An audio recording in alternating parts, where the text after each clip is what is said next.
like to call the City of Apache Junction Council meeting of February 3rd, 2026 to order and ask everyone to put their cell phones on silent. Invocation will be led by Councilmember Heck and the pledge by Councilmember Johnson.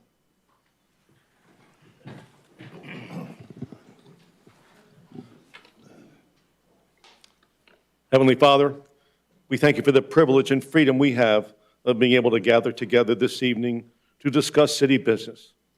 We ask that you give the staff and council wisdom and clarity in their decision-making. Keep us mindful that we serve the residents of this city. We ask you to watch over the men and women who serve in our military the world over. Keep them safe in these troubling and turbulent times. We ask also for your blessing on our first responders, including our police and fire departments, our EMS personnel, along with our park rangers. Please keep these brave men and women safe in their duties to protect and care for the residents of this city. Thank you for the honor and privilege we have to serve the residents of this great city. These things we ask in your name. Amen. Amen. I pledge allegiance to the flag of the United States of America and to the republic for which it stands, one nation under God, indivisible, with liberty and justice for all. Roll call. Mayor Wilson, Here. Vice Mayor Schroeder, Present. Councilmember Cross, Here. Councilmember Heck, Here. Councilmember Johnson, Here. Councilmember Nesser, Present. Councilmember Soller. Here. You have a quorum, Your Honor. Thank you. Consent agenda. As a reminder, all items on the consent agenda will be approved with one motion. If a council member wishes to remove an item for further discussion, the request must be made prior to approving the consent agenda and be moved to new business. Do I have a motion for the consent agenda? Your Honor, Yes. I move the consent agenda be accepted as presented. Second. Moved and seconded. Roll call. Councilmember Soller, Yes. Vice Mayor Schroeder, Yes. Councilmember Nesser, Yes. Councilmember Cross, Yes. Councilmember Heck, Yes. Councilmember Johnson, Yes. and Mayor Wilson. Yes. Motion passes unanimously. Thank you. Presentation of a 25-year service award to our city manager, Bryant Powell. Tonight,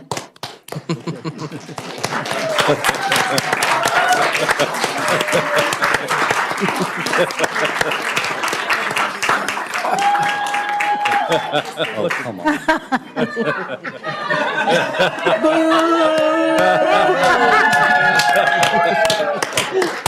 I'm gonna blame that on okay. you. All right, Evie. Let me see. Matt, pass it on down. You're all fired. Tonight, we recognize Bryant Powell, 25 years of service as city manager. Bryant started with the city as an assistant to the city manager in 2001. He was promoted to assistant city manager in 2003, where he served as city staff leader on several major projects.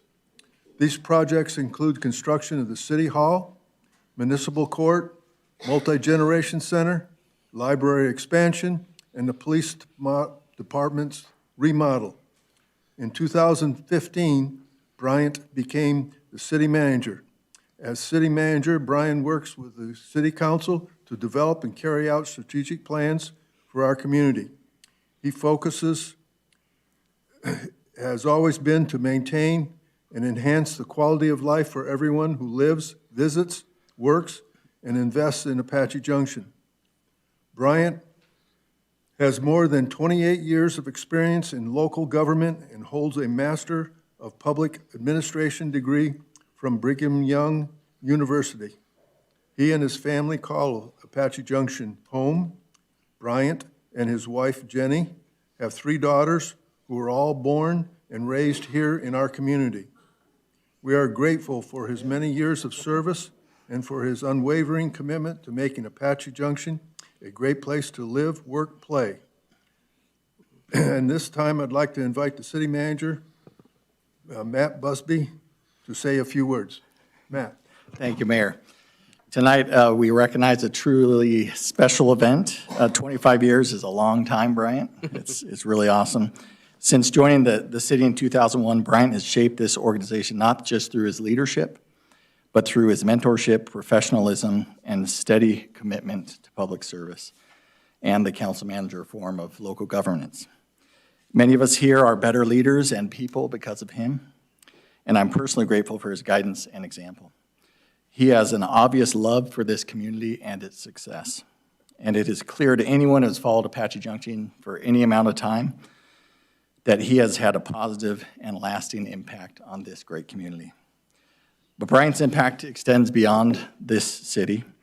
He contributed on boards for SRP, Arizona Metropolitan Trust, First Things First, the Superstition Mountain Rotary Club, and in his faith community, and many other areas as well. In 2015, he was recognized by Arizona City County Management Association as Assistant City Manager of the Year in recognition of his role as assistant. He later served as president of the Arizona City County Management Association, helping guide and strengthen the profession statewide.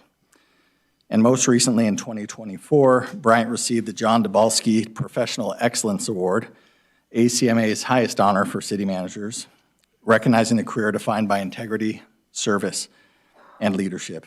These honors reflect what we already know here, that Bryant is deeply respected across Arizona as a leader with vision and character. Bryant, thank you for 25 years of extraordinary service and for the lasting impact you had on this organization, this city, and on all these people here, and many more. I think Bryant would like to take a little time, say a few words, and maybe introduce some special people. But first, why don't you join me in a round of applause for Bryant Powell.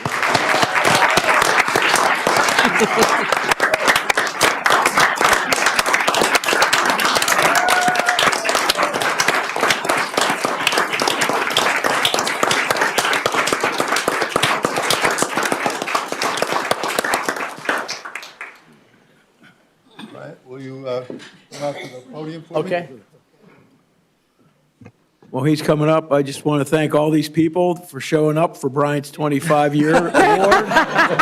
It's really nice to see all of you today. And congratulations, sir. That's a big accomplishment.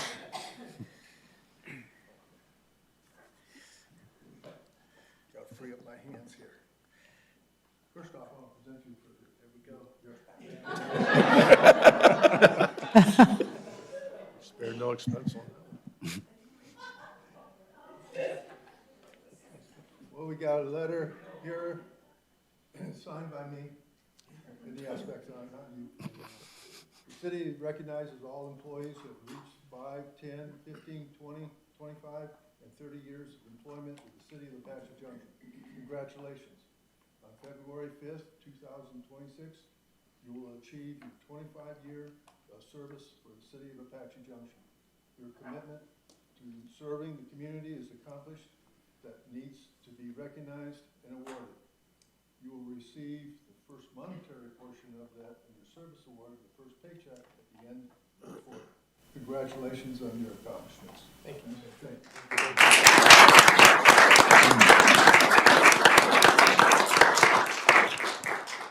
And the 25-year award for 40 hours of paid time off. Thank you. Good luck on that one. You can have that when you retire. Take it off at the end. He's salary, isn't he? 25 years. Now you have to find a place to put this. Okay.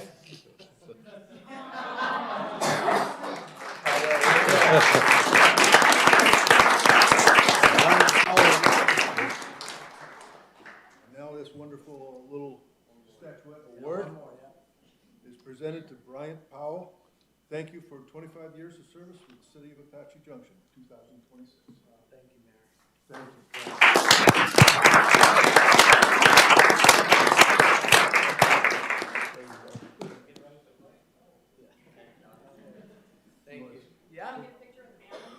Yeah. Get the family Get a up there. picture with the family. Family. Thank you. Mayor, if I could take a minute just to thank those who really should be honored tonight and really want to highlight the people really special in my life. First, Jenny, my dear wife, where Jenny's at. Right behind you.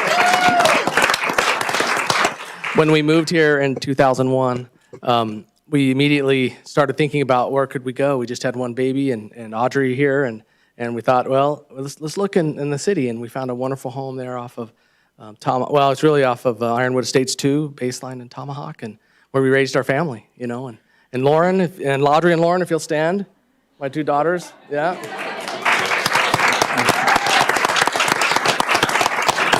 And then I have one other daughter, Kendall, who's not here, and she's at school out of state. I want to thank you guys so much for being there throughout all the years. My mother, who's really the real problem and started all this, is here today, and I want to thank her. My dad passed a couple years ago, and you know, we've lived life here. This Apache just has been so great to our family, and it's been such a great support to our family. And then my brother and sister, Renee and Troy and Melinda. Where they're at. Yeah. They've heard all the great stories, especially they love planning and zoning public hearings.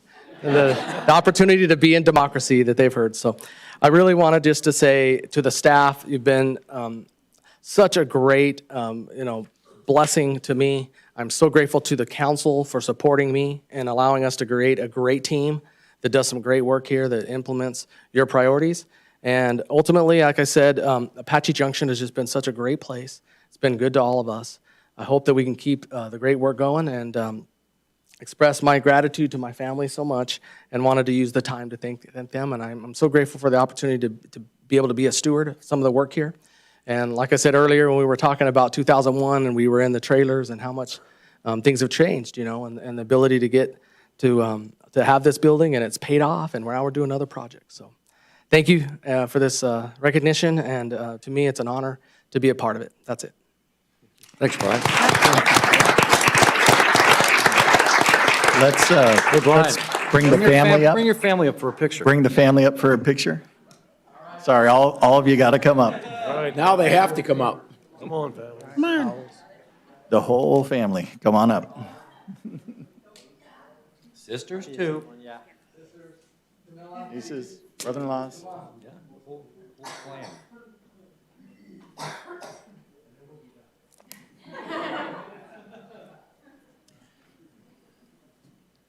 Short people in front.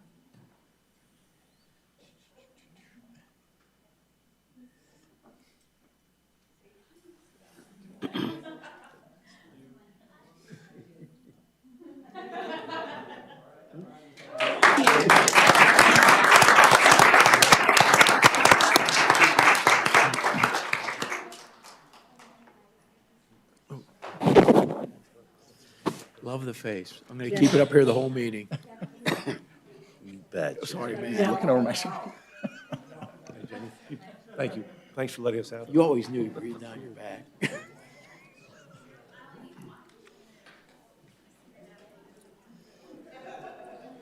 Okay, Bryant's walking his family out. yes. He's walking his family out, escorting them out of the building. Get them out Which of here. frees up some seats for people to come in. Now we got a bunch more. Now it's down to business. Brass tacks. No, they're going to throw the tax at us. It was nice having a full council chambers for that. That was kind of nice. I know. Should be this way.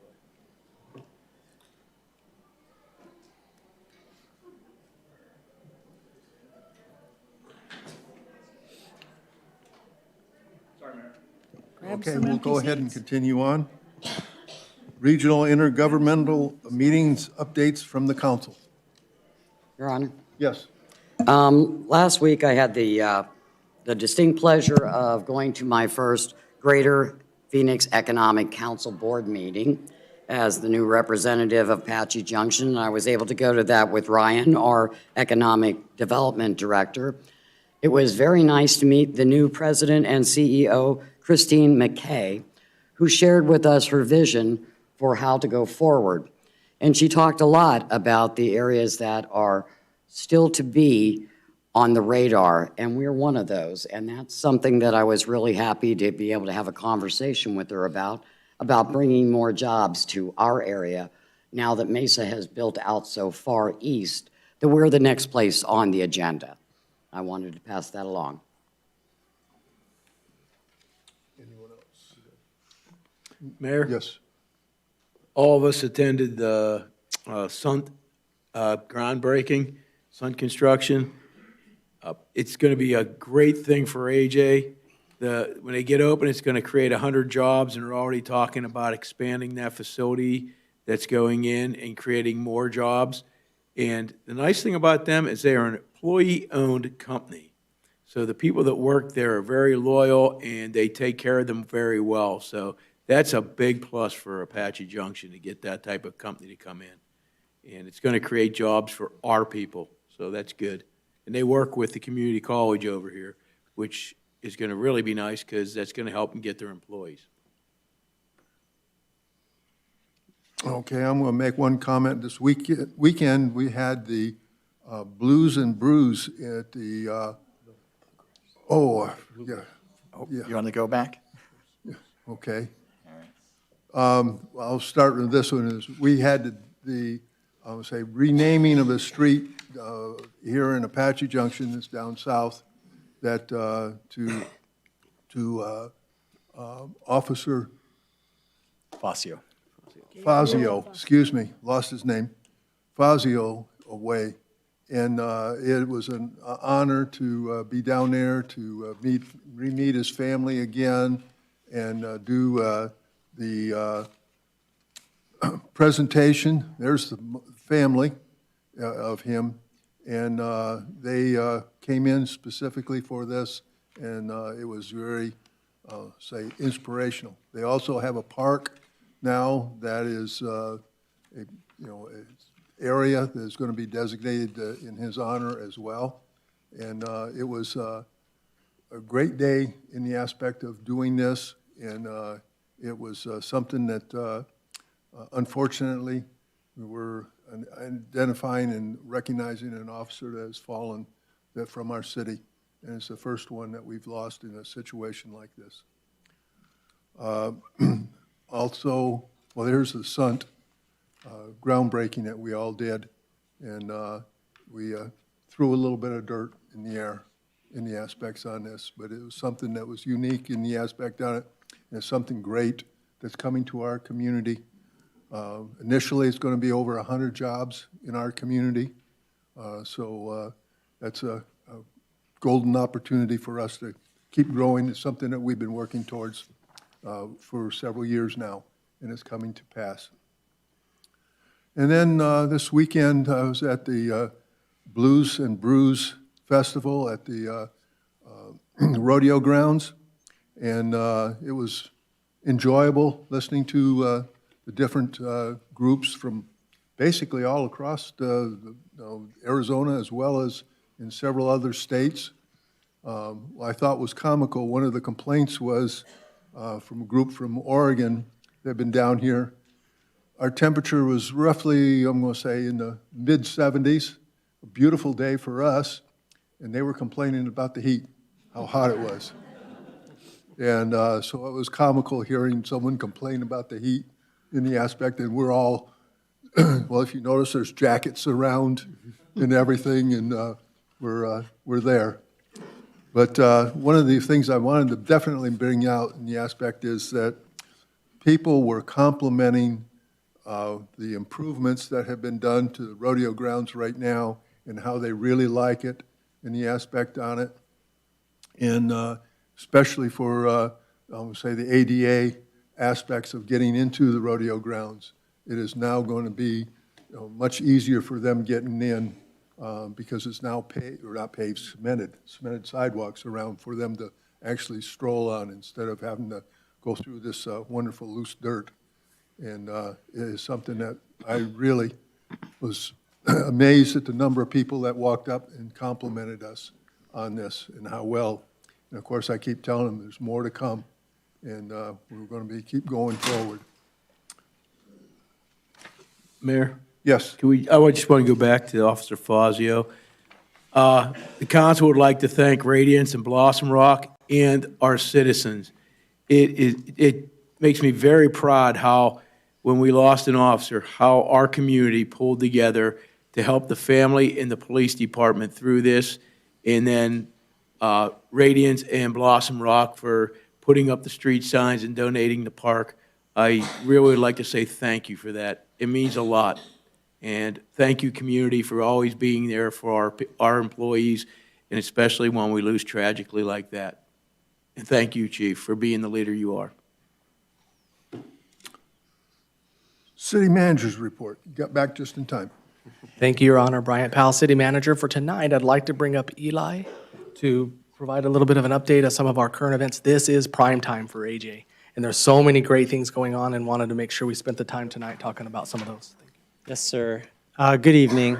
Yes, busy month for Apache Junction, so I'll try to move quick through some of these, but please feel free to jump in or catch anything I might miss at the end that you think is important. So first thing happening here in just the second week of February is Free Dump Week. This is a quarterly event with our partner, Public Services. There is quite a bit of things to be aware of with Free Dump Week, but it is a great opportunity to clean out garage, backyard, etc. Please visit our website to look at some of the requirements. Basically, it's a truckload of trash that you can clear out and go to the local dump here in AJ for our residents. Moving on to next big major event. Once a year, we do our State of the City. This is coming up at the end of the month, so we have a little bit of time to plan and RSVP. We do this at a beautiful venue, a wedding and events center here in the city. Space is limited, so we ask anybody who plans to attend to RSVP to this. The room will get full, but we have a great video planned, a great event. Last year, it was a beautiful event, so we're looking forward to this again. February 25th, which is a Wednesday, and it's in the evening from 5:30 to 7 p.m. Next up, so these last two are really two of the biggest events that take place in Apache Junction. There's other events that are really big in scale, but here we have the Lost Dutchman Marathon taking place February 15th. Multiple races here. There's a marathon, half marathon, 10K, 8K. I understand that there's still room in all of these races for anyone who wants to be involved, even though just a few weeks, probably not a lot of time to train. But this event is awesome. The proceeds of the event go to serving youth in the community. It's a partnership with multiple important organizations here in the city, so take a second to consider being involved in the race and finding a way to either run or be involved here at the last minute. Lastly, we have Lost Dutchman Days. Big things to highlight here. This is an event that there's multiple things going on at once, but February 27th through March 1st, on those dates, we have a carnival and a rodeo taking place at the rodeo grounds here in Apache Junction. On the 28th, there is also the parade that goes through the city.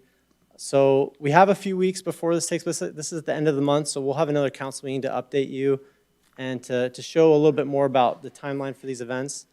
But really, we want to just highlight tonight that rodeo tickets do sell out for this historically, so you have some time to plan ahead and make sure you get a ticket for the rodeo.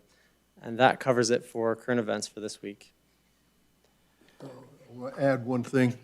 In the mail today, I got the notification of the I'll say, traffic in it. So you see this little green card coming in, please read it and understand what the impacts are going to be. Is that for the marathon? Yes. Okay. Yep. Yeah. Thank you, Your Honor. That concludes my report. Okay. There will be a small change in the agenda this evening. Item number 8, under new business, is being moved up before the public hearing. So item number 8 is 7. We'll invite Anna up, Mr. Mayor, Anna McRae. It's not on here. Sorry about that. Okay, Andre, yeah. All right. Good evening, Mayor and City Council. Anna McCrae, Human Resources Director. I'm here this evening to introduce the fiscal year 2026 classification and compensation study. This item was included in this year's budget. The city's last comprehensive classification and compensation study was conducted in 2014 and implemented in 2015. Given the passage of time, changes in the labor market, and the evolving needs of the city as it continues to grow, it was time to conduct a new study. The study helps the city to ensure fair pay, addresses internal equity, and confirms the city is able to remain competitive in attracting and retaining qualified employees. Following a competitive bid process, the city selected public sector personnel consultants to conduct the study. The total cost of the study is $67,000, which includes another compensation review 2 years from now. Public sector personnel consultants has done studies for us in the past, so they have familiarity with the organization, which is a plus. This evening, Matt Weatherly with Public Sector Personnel Consultants is here to present the study. Matt has over 20 years of experience in public sector personnel consultants, has completed over 1,200 successful studies for clients across multi-states with extensive experience here in Arizona. Tonight's presentation will provide an overview of the study methodology, key findings, and recommended next steps. Following the presentation, we'll be available to answer any questions you may have. Before I punt it over to Matt, I would just like to recognize and clarify on record that there was a grammatical error in the original version of the council staff memo we received. On page 2, it says the cost implication for the non-sworn position placements being proposed was only $1,200 when it's $1.2 million, a comma instead of a period. So a little more pocket change for you to consider. With that, I'll turn it over to Matt.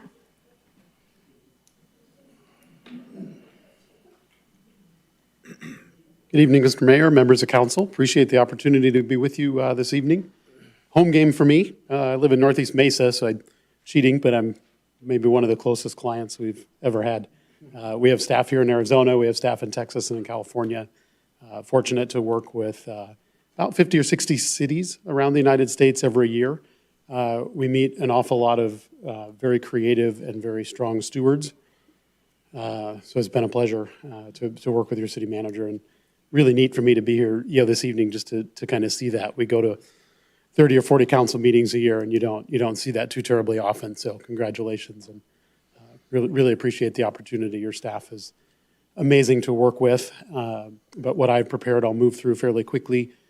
Really, you do these studies periodically. I would say every 4 to 6 years, every 5 to 7 years, just to create updates, identify where the market has perhaps gone, flying under a broader banner, right? This was an opportunity to dive a little bit deeper, review job descriptions. You've got just over 200 job descriptions. We want to ensure that those are reflective of the work of today. We have performed a salary and benefits survey, which really allows us to answer a couple of key questions that I'll discuss. That data that we have gathered will then assist the staff in budget planning.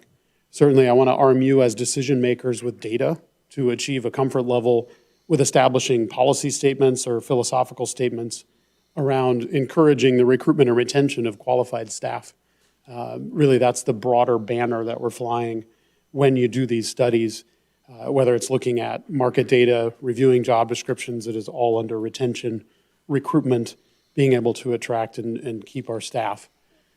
The application of that data, certainly, we're going to strive to create something that is consistent with your philosophy or adopted policies. We're attempting to create something that is sustainable, competitive, I would say equitable, and matches up with current market conditions. I'm always fascinated to know, first of all, where people drive from, to get to work. You've got people that I think drive from Maricopa and work for your city. That's a pretty hefty commute. So I think you're doing something right, but I'm always fascinated to understand what those options are for a workforce. Where can I go without changing homes or uprooting the kids' school district or that kind of thing? And certainly I want to just kind of allow that data to exist, right? So I'll kind of walk through how we arrived at our findings and recommendations this evening. We started in the late fall, early winter, by inviting employees to review their job description. It had been a couple of years since a thorough review had been done. really to ensure a solid foundation, right? To identify the number, type, and level of distinct occupations that exist. As I mentioned, right around 200 unique job descriptions. I think a lot of folks that don't maybe talk about this every day or work for a local government don't realize how specialized, how unique, how challenging, and maybe even how transparent, of a world your staff has to live in. You have certified utilities operators, you have certified folks that make sure your traffic lights work. You've got people that have to follow strict rules when it comes to building inspection, releasing police records or public records. So it's definitely a very holistic look at the job descriptions to ensure that when we do our market analysis, we're comparing based on actual job duties. So our comparisons that you'll see this evening and kind of our high-level findings is us gathering job descriptions from the historically approved survey agencies. This is not data that we had before we knew who the comparators were, but historically a combination of agencies of like size, proximity, similarity of services. We want to be sensitive at size-sensitive levels. So when we talk about directors up against a mesa, we've got to tread a little bit lighter. Command staff in public safety, we also have to trend or just be real cautious about those size-sensitive positions. We collected data for over 150 job descriptions for the city to make comparisons. I've got some illustrations of what those look like. We gather this data by collecting salary plans, collecting job descriptions, organization charts, budget documents, to ensure that we're doing a whole job analysis. So staff review of job description, external comparison of job descriptions and salary ranges. And what's neat about the public sector is we can get the information, right? So an illustration of one of our 150 or 175 pieces of data that sit behind is really a job-by-job comparison, looking at Apache Junction's job description, duties, responsibilities, qualifications, certifications, and comparing to like positions out in the market. By definition, a benchmark position is one that has enough data in our comparison or competitor agencies to at least establish a baseline going rate for each of our positions. Now, the disclaimers that go out when we do these. First of all, it's a paper exercise. We are comparing your pay structure to the pay structure for like positions out in the market. When we start to see variances, we might look at entry, we might look at top out. What varies a little bit from place to place is how wide the salary structures are in those neighboring cities, if they have steps like you, or if it's an open range scale. Certainly the presence of a civilian salary plan might look a little bit different than a police pay scale that has fewer steps, very targeted intention as far as where we hire inbound, for example, a police officer being competitive for laterals. So just illustrations to kind of set the stage for, I guess I would say, showing our work.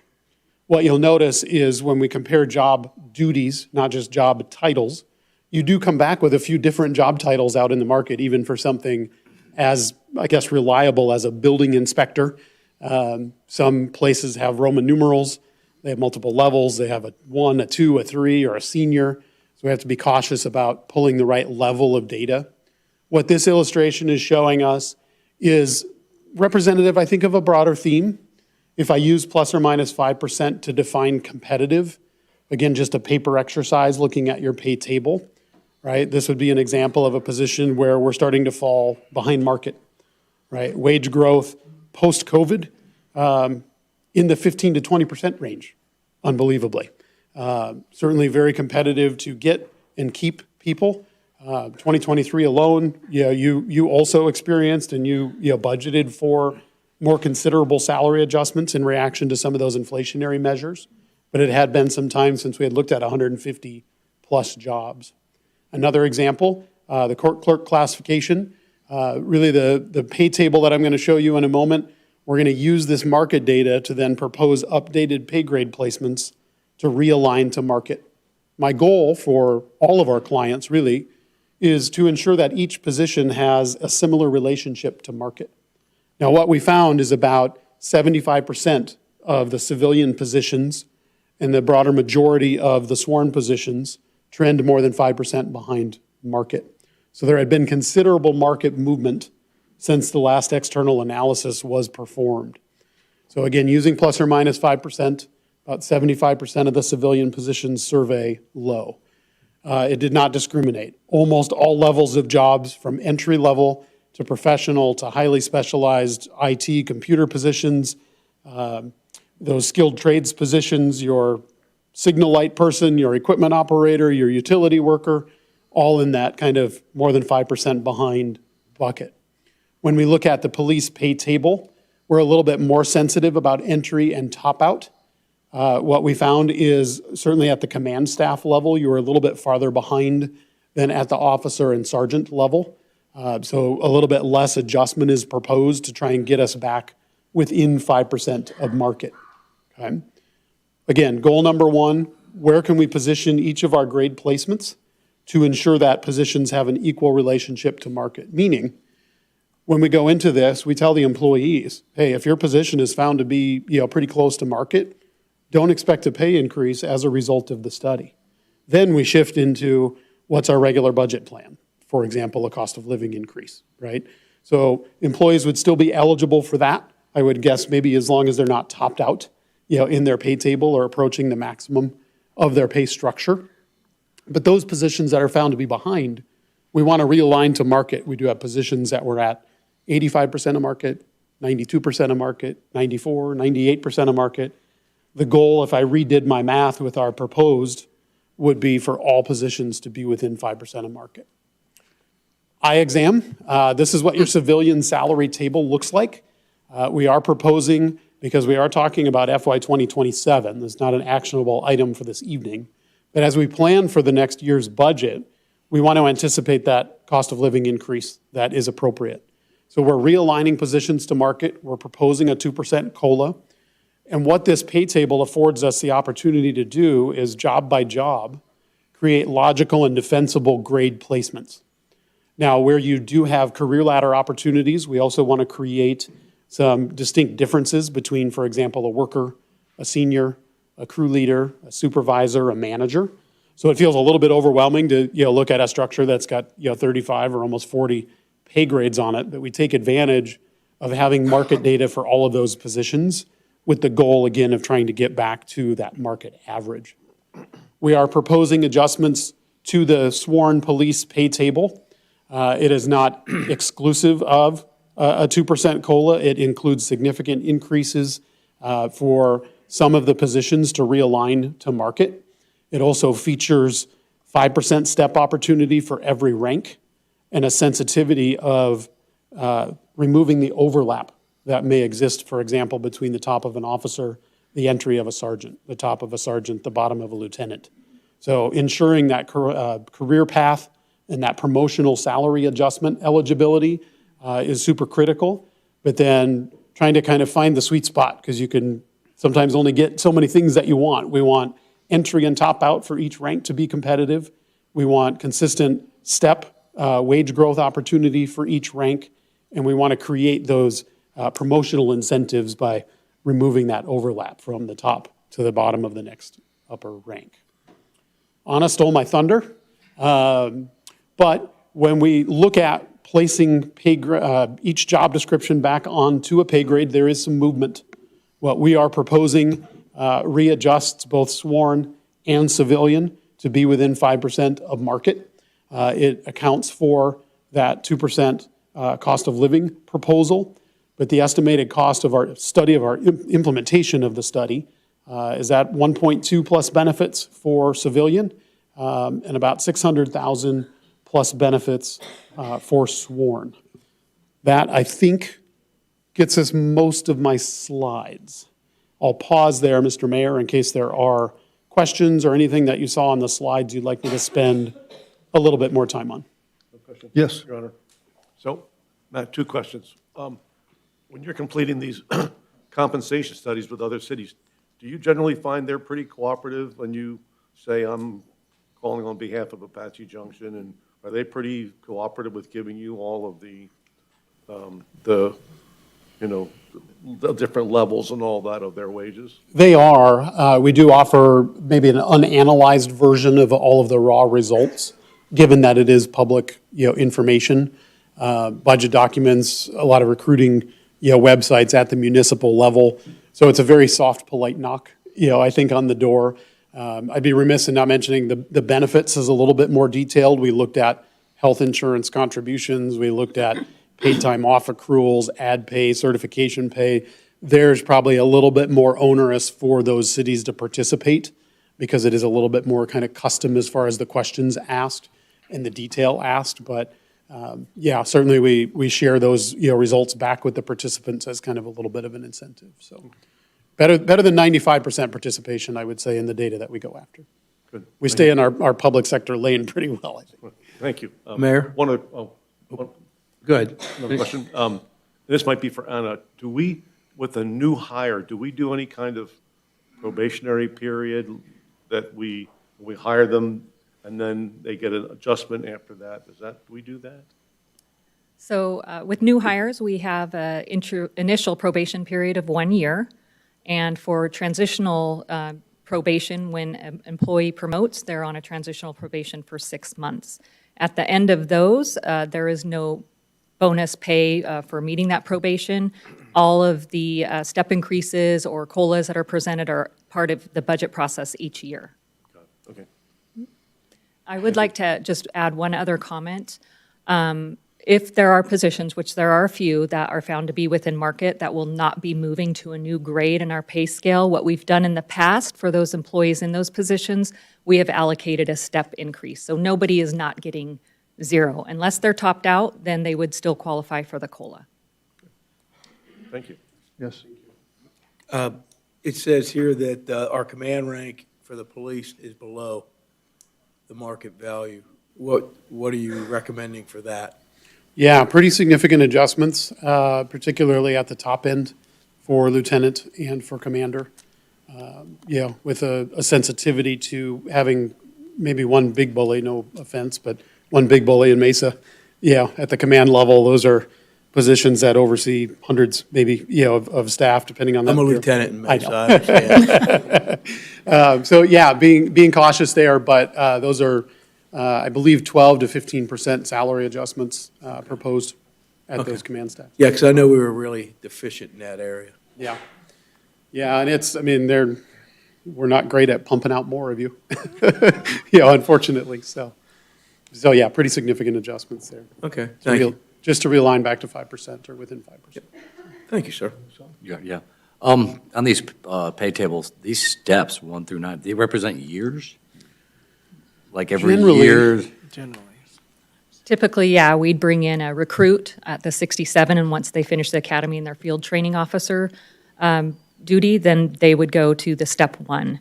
And we have laterals coming in, and we have a lateral pay kind of scale that if they have 7 years, they go to step 7, for instance. So is this leading me to believe like sergeant, lieutenant, commander, they're capped at step 4? Yes, because of the broad range of the salary.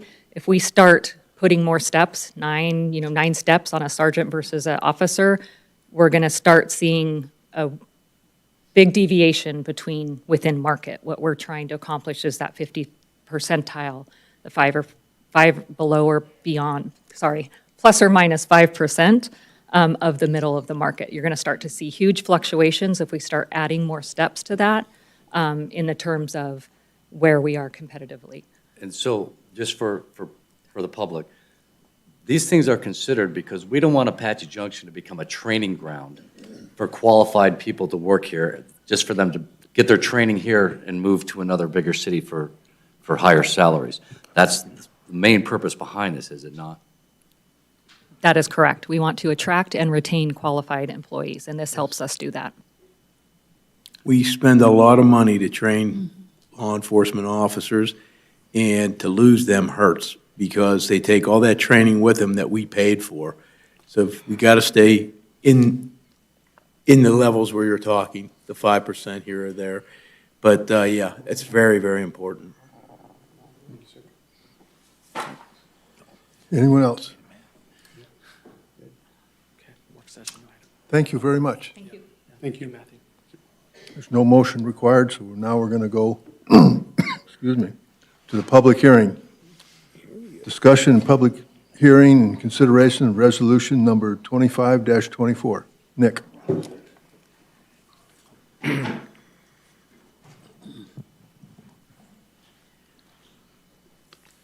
Thank you, Mayor and Council. Good evening.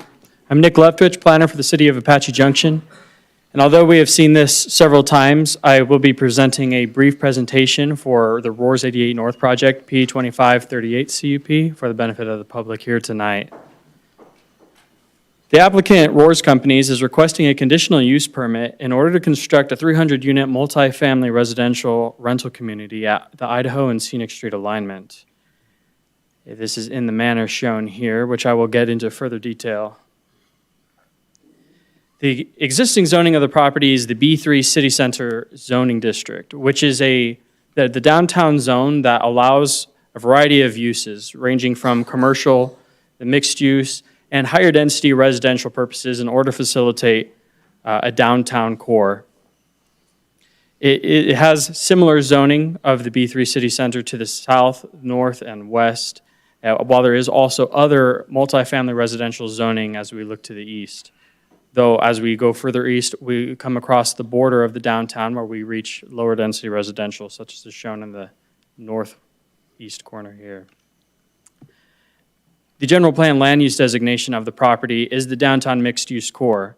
Again, as the designation as far as the general plan was concerned, it designated this entire area going eastward to Royal Palm as part of the downtown mixed use core that facilitates these kinds of mixed use, the land uses that accommodate the building of a downtown. So again, ranging from commercial, mixed use, and higher density residential that facilitates those commercial uses as well. And so we find that this proposal is compliant with the general plan land use designation of this property. Again, here is the site plan. The applicant is not requesting any zoning deviations with this. Again, there are 300 units that are being proposed here. They are proposing the required amount of parking at 670 parking spaces. The primary access would be through a shared access, shared driveway off of Idaho with a proposed residential development to the south. But there is also, as shown here, secondary ingress and egress at the north side of the property along Idaho. The applicant is proposing all the standard amenities. We have things like a clubhouse, pools and grills. There are open space tot lots. Covered parking is being provided, which has solar charging canopies on top of it. There's a dog park.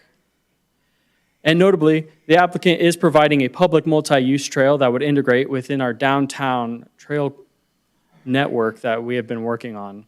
It is outside the walls of the project, and it would be a trail space that would be available for public, for horses. Likewise, these are the previously proposed elevations. They were provided as part of the Planning and Zoning Commission submittal. They are the elevations that the staff and the City Council had previously reviewed. However, at prior public hearings, the City Council had noted that they would like to see something a little bit more representative of a southern kind of Santa Fe context, or something that reaches this architectural style, known as the Santa Fe architectural style. And so the applicant took time, they asked for a continuance, and they came back with revised elevations that they believe better meets this character that the City Council was looking for. Regarding the public input of this project, the applicant has complied with all the necessary public input requirements. They held their neighborhood meeting. And as far as formal public comment that staff has received, we have only really received a comment regarding the multi-use trail. Though all the other public discussion regarding, we have plenty of people who have come to the public hearings. There's been concerns noted with traffic, with the density, and likewise, and we have our public hearing tonight for those who wish to speak to it. Regarding the Planning and Zoning Commission recommendation on October 28th, 2025, the Planning and Zoning Commission voted 4-1 to recommend, 4-2-1, to recommend the approval of P2838 CUP, the Roers 88 North project, subject to the conditions of approval found in the staff report. Now, notably, since that time, with the work session and the City Council public hearings, there are some modified conditions of approval that we have arranged and prepared language for in case you would like to modify the recommended resolution.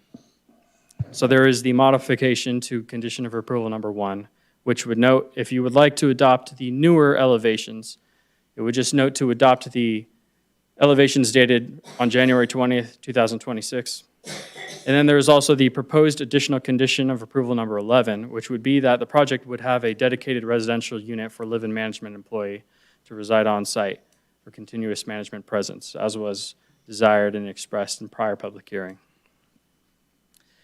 The applicant has a presentation ready and prepared and to be able to go into more detail with questions, but if you have any questions for me, I'm happy to answer at this time. Any questions? No. The applicant would like to speak now.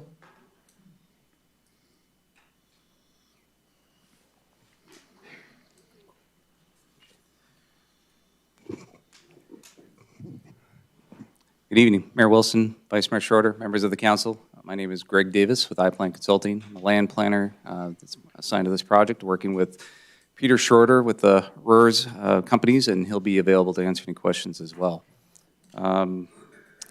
Although someone made a joke about all these people being here for Bryant, I'd actually like to thank Bryant.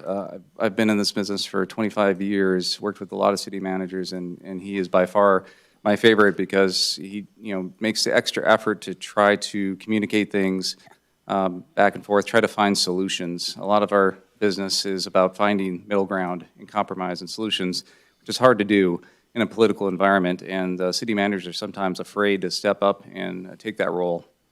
But he's done that, so I just wanted to pay attention to that. I didn't realize you've been here 25 years, so that's pretty impressive, so congratulations. Thank you. But since most of the people in the audience probably aren't here for that, I wanted to just give a real brief overview of what we shared with you last week, because I think that's the most pertinent level of information.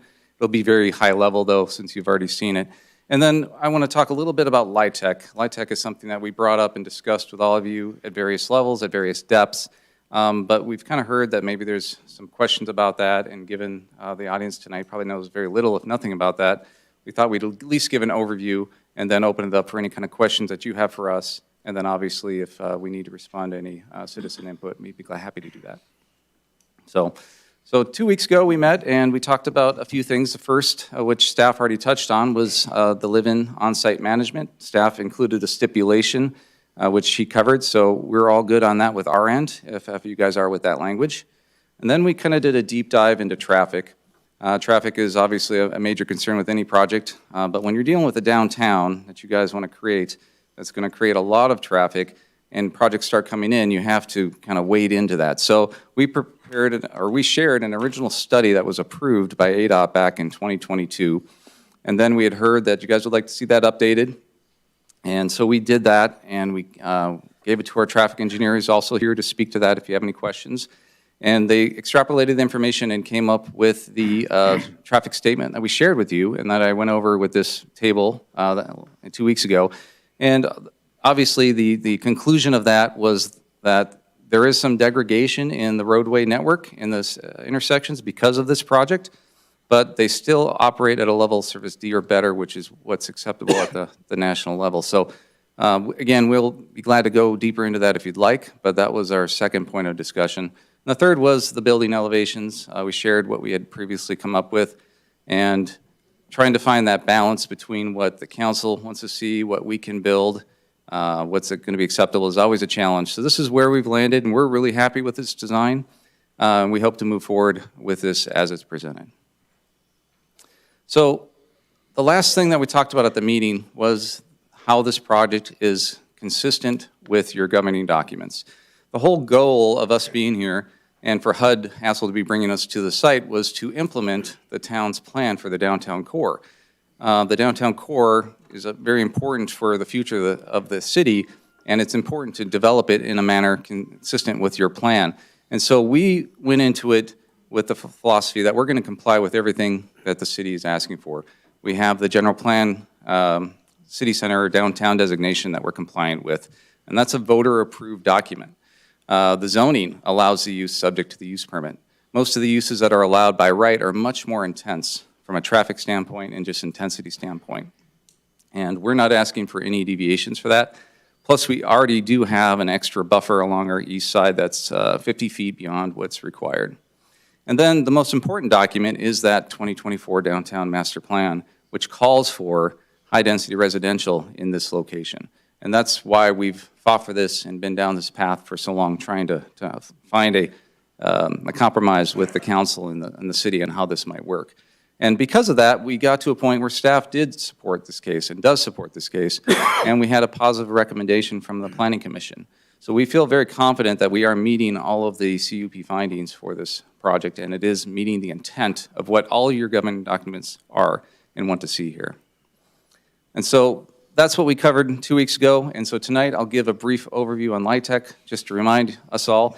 And it's a very complex subject, and that's why I have Peter here to talk about anything that I can't answer.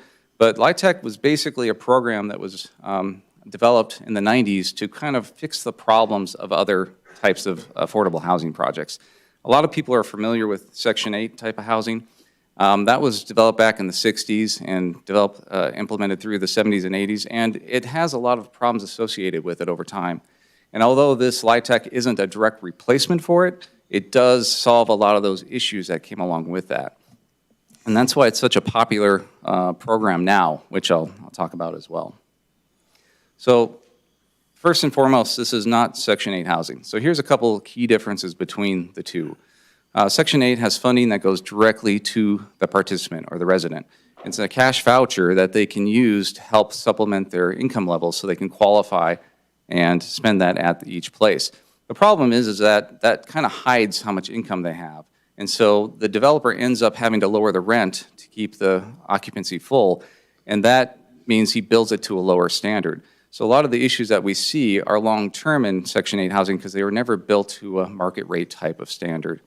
And that's one of the things that LIHTC directly takes care of, because of the funding for LIHTC is a developer tax credit. And it's in exchange for the developer having to commit to a long-term commitment to the project. So instead of just having cash that gets paid on a monthly basis, they have to commit to a minimum of 15 years to develop a site and manage it.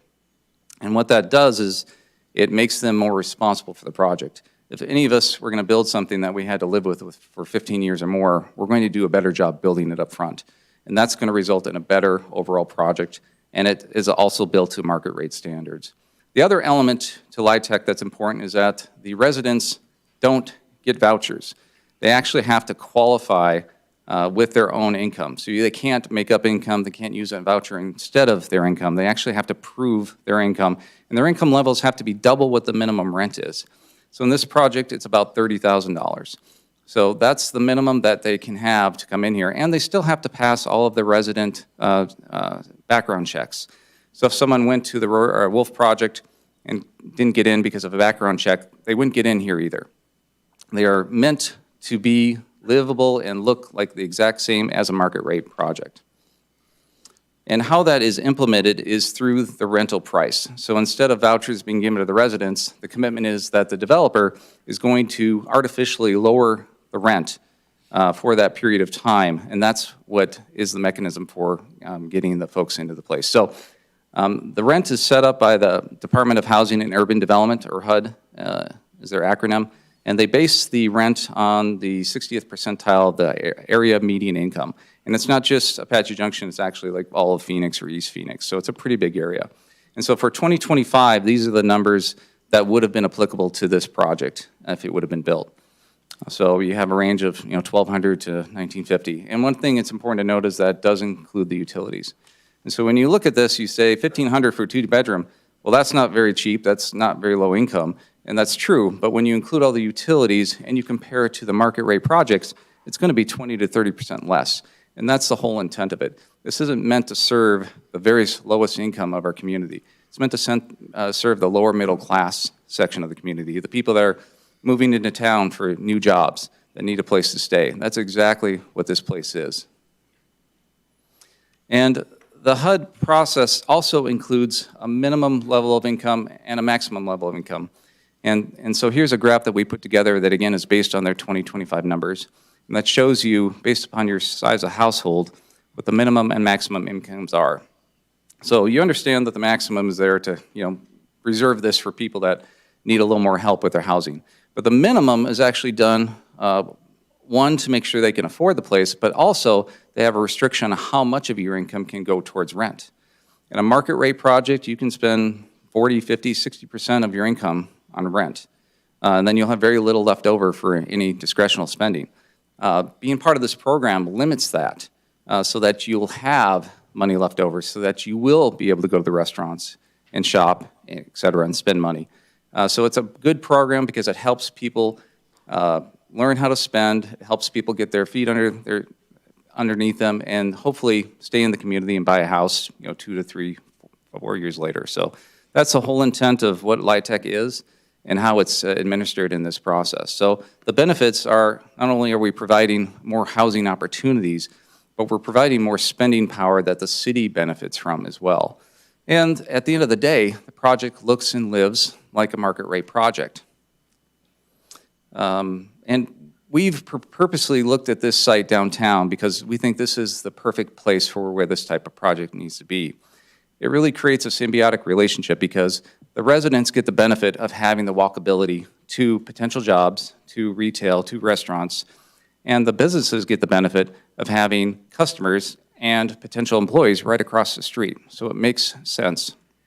And if we locate projects down near downtown cores, you see a symbiotic benefit that grows. So just since 2000 here in Arizona, there's been over 130 LIHTC projects in the Phoenix area. I wasn't even aware of that. And that's a good thing, because if you're not aware of it, then you know there's not a problem with it. People don't know. They can't tell it's a LIHTC project for all the reasons that I had mentioned earlier. So it's a project that has been in place for a while and is working successfully here in Phoenix. So Roers themselves have 27 projects that are LIHTC, 9 in Arizona. And here's a list of what those are. So the table on the left is their 27 projects. The ones surrounded by the red rectangle are the projects in Arizona. And you can see they're at different stages. So the top one, number 5, Solana Villas in Buckeye, that's actually built. It's 100% leased up in operation. The 2 below it in Casa Grande and Flagstaff, those are built and in the process of being leased up. And the 6 below are at various levels of construction. And so one of the best recommendations I can give you about LIHTC and about Roers are these letters of recommendation from mayors and development service directors, telling you not only are they happy that you brought this type of project to their community, but that Roers is a great person to work with, a great company to work with, and have helped their downtown grow. And that's about the strongest statement I think we can make. So with that, I'll stop my presentation. I'd be glad to answer any questions, our team would, and I'd also appreciate some time at the end to respond to any questions from the citizens. Any questions? Yes, Yeah. go ahead. Could you go back to the traffic study? Sure. So I did a little looking into it. D is considered gridlock.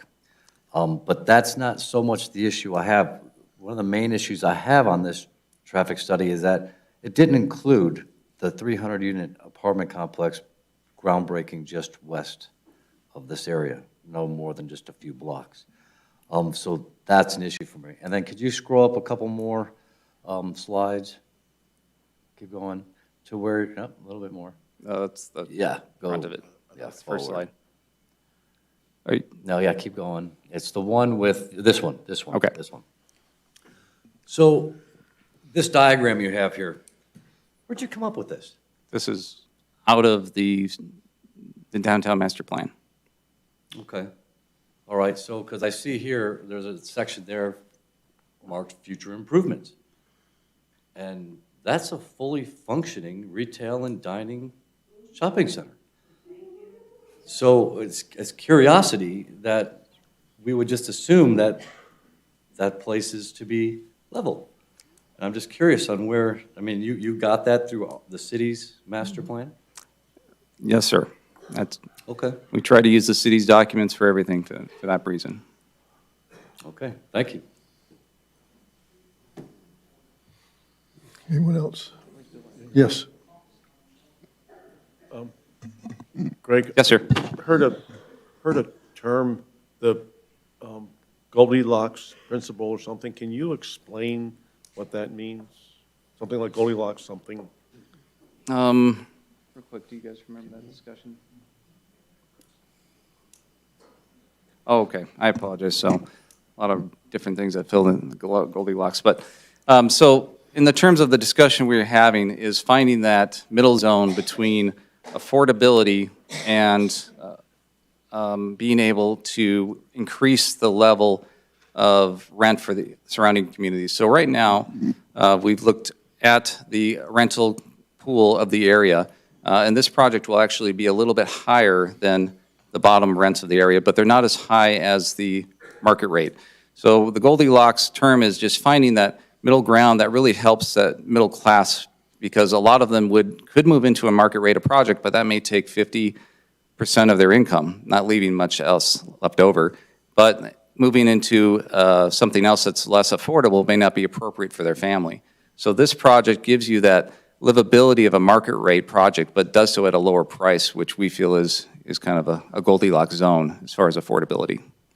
So if their income level goes down, they can't remain there, is that correct? Councilman Heck, that's correct. So this graph right here, which is again based on 2025 numbers, shows you that as your household changes size or cost, you have to fit within these parameters. So if you lose your job and you can no longer afford the rent here because you have to requalify every year for this project, then you will be asked to leave in a reasonable amount of time. It's not day one, obviously, but the intent is that you have to maintain a minimum level income so that you can save up for the next purchase, which is home ownership. The whole Light Tech project is to ultimately get people to home ownership. And then if, the same token, if someone's income increases and it exceeds $47,160, they can't stay there, then they would have to move to a market rate apartment. That is correct. At that point, they feel that that person or that family is doing well enough that that spot should be reserved for another family that isn't doing well enough, and they can afford a market rate project in that area. We're really trying to serve middle class. It's the middle class, the entry level to the middle class. Earlier, we talked about all these couple hundred jobs coming to the town. People come here, they're not going to want to buy something. It may be their first job. They're not going to be at an income level to do that. This is the type of project you want to put them in so that they can enjoy the services of the downtown, but save money towards a home ownership. And ideally, they'll stay in the community, whether it's a market rate project or they move in and purchase a house. Thank you. Thank you. Yes. I thought that at the Planning and Zoning Commission meeting that one of the commissioners asked about the annual requalification, and you stated that there wasn't a requalification, that you just go on an honor type system. So why the change? Yeah, it's. I'll try, and if I don't say it, okay. So for the state qualification, that is the one time the initial application has to be for the state. Roers does ask people to reapply, but they don't necessarily have to recertify with the state. So that's the difference between the two. And if, Peter, you may want to expand about why that is. Yeah, that's correct. And just to add to that, all these files, even first-year files, second-year files, and so on, are submitted to the state every year. So the state has their own compliance department. They track all of this. But the first-year tenant files is the full, in-depth certification, and then every year after that is more of a self-certification, but that is still submitted to the state. Okay. Regarding HUD setting the rates, and it's based on basically the metropolitan valley, correct? Is what you are saying? Yep, correct. But that is not an accurate reflection of the median income in our community. It is not. Sure. And I guess these are the maximum rents, and based on market conditions and whatnot, we can always charge less than these rents. These are just the maximums that any developer can charge using this program. But if we cannot achieve these rents, there's no reason why we would charge those rents. So it's all based on market conditions. I'll add to that. As I mentioned during the presentation, the Department of Housing and Urban Development consider Phoenix as the region. So they don't isolate Apache Junction or another city. Now, I'm not saying that's right or wrong. I'm just saying that we don't control that, but that is how they do it, and that's how they establish these numbers. Sad, real sad. What is Always the, room for correction, yes. what is our area, what's our median income for this? Do you know? 37, 35 to 37. Oh, it's more than that, I think. Higher than that. I could double check with Ryan or Rudy, but that number, or Sydney, I don't know if you have it handy, but I'd be guessing, I'd hate to do that, 59,000 is what kind of comes to mind, but what'd you say? But then, the number I recall in our presentations publicly is right around 59,000. 59,000. 59? Yeah. So, and it's important to note that this project is going to be, 20 to 30% less than the market rate projects, the Wolf project and potentially the one to the south. And that's the real intent, is to create that diversity and stratification to create a Goldilocks zone so that people can afford it.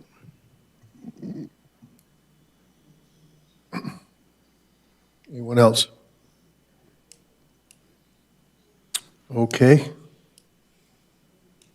Anything else you want us to add?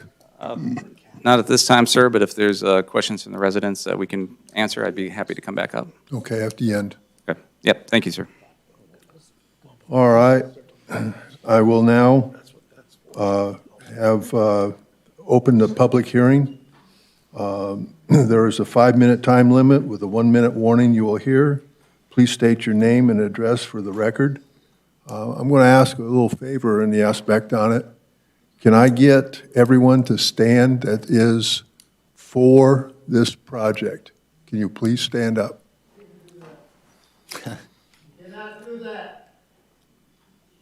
Okay, thank you. Can I get everyone that's against this to please stand up?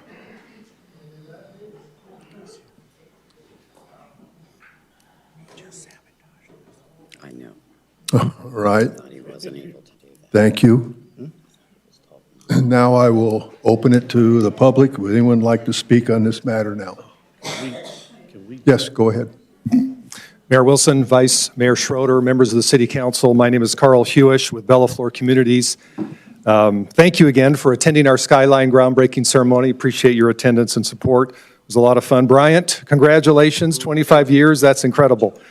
It's been our delight and pleasure to work with you. So, my company has a proposed Bella Norte project that is directly south of the Roers project, and we're the only neighbor. So you might want to know, what does the next door neighbor to Roers think about the Roers project? I fully support. I've worked with Roers on another project. They're great people. They have a great reputation. I will tell you, having done several market rate projects, that the background checks for LIHTC are more extensive than the background checks that we do for market rate. That's just a fact. That's just how it works. Roers project will attract more young people and young families to downtown AJ. As they move up in their career, their salaries may get too high for Roers, get out of that Goldilocks zone, and they will move to a permanent home or rent one of the other communities in downtown. My view is this: let's get more full-time residents to the downtown area and then offer them a wide variety of quality communities to live in. I expect that many of the residents at Roers will eventually rent at my Bella Norte or Skyline project as their family grows and their household income exceeds that which is permitted under the HUD rules. The main point: get people to downtown Apache Junction. Now, I've studied the area extensively. Interestingly, the Roers project will increase the average household income for the micro market in the downtown area, not decrease. That's an important fact. Those rents that you just saw will increase the average household income. It's consistent with the general plan. Now, I'm looking to propose some retail that's on Old West Highway, just south of the Golden Triangle owned by the city. If my retail project succeeds, you're next. Your Golden Triangle 10 acres will succeed. All the potential retail tenants ask me one question: Are you going to have more full-time residents downtown? That's what they care about. Are you going to have more full-time residents? If so, they want to bring their retail. But if we can't bring more full-time residents downtown, they don't want to bring their retail downtown. You've heard the saying, rooftops before retail. If you want good quality retail, you need to have more full-time residents first. We need a variety of housing in the downtown. Wolf will be market rate apartments. My Bella Norte proposed project just south of Roers will be market rate. That's 500 market rate apartments units coming on. That's a lot. Roers will be LIHTC, and the rents for LIHTC will be a little below market rate. But as I noted earlier, higher than the average rental rate in this downtown submarket. Roers will elevate the downtown submarket. There's also Havenly, an excellent project, which is BTR, primarily one-story homes for rent. Those will be much higher still. I'm building townhomes with Skyline. These are two-story townhomes with garages for rent. Together, these projects will give a great variety of housing and lead to a vibrant community in the downtown area. The residents for the Roers LIHTC project are the type of residents we want and need. Middle-class people with great jobs, teachers, firefighters, policemen, nurses, construction workers. These are the backbone residents of any successful city. These will bring young people and young families to the downtown, which will help build our school system and our community. I urge you to support this project, and I'm happy to answer any questions. Thank you. Next.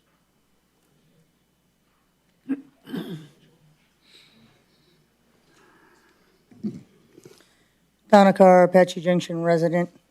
I was thinking, considering how many people are here, that you might take the top 5 speakers from each side so that we're not here until about midnight. But that was just me assuming. Anyway, I'm opposed to the apartment complexes because, for one, the traffic's going to be a problem. I don't know if you've tried to get in or out of Fry's to go south. Yeah, it's a problem. Either you got to cut across 3 lanes of traffic, first off on one side, the other side, 2 lanes of traffic that's coming on each side in order to get over on the other side of the road. The other thing is I know that these guys were complaining at you guys before at one of the meetings stating that maybe you had something against low-income people, and that's not the case. I don't think any apartment belongs in that area. Because it would make that area too congested. For one, when people are coming from the other side of Phoenix, or whether they're tourists and they're going to Canyon Lake or the Superstition Mountain State Park to see the flowers blooming, or in the wintertime, then you got the snowbirds going to Tortilla Flats, it's going to be a lot of traffic. And due to the fact that the traffic gets directed to come off at Idaho Road to head to any of these places, and most of the property along Idaho Road has already been developed. There's very little land left that has not been developed yet.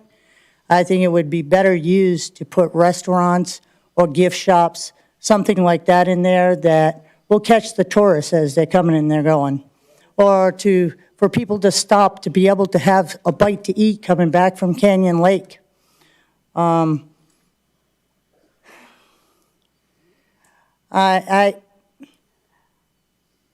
also want to say is thank you to my friends and my family for putting this out on social media to get the people here. And I think you need to listen to the people and not just listen to the agenda that the developers have. Thank you.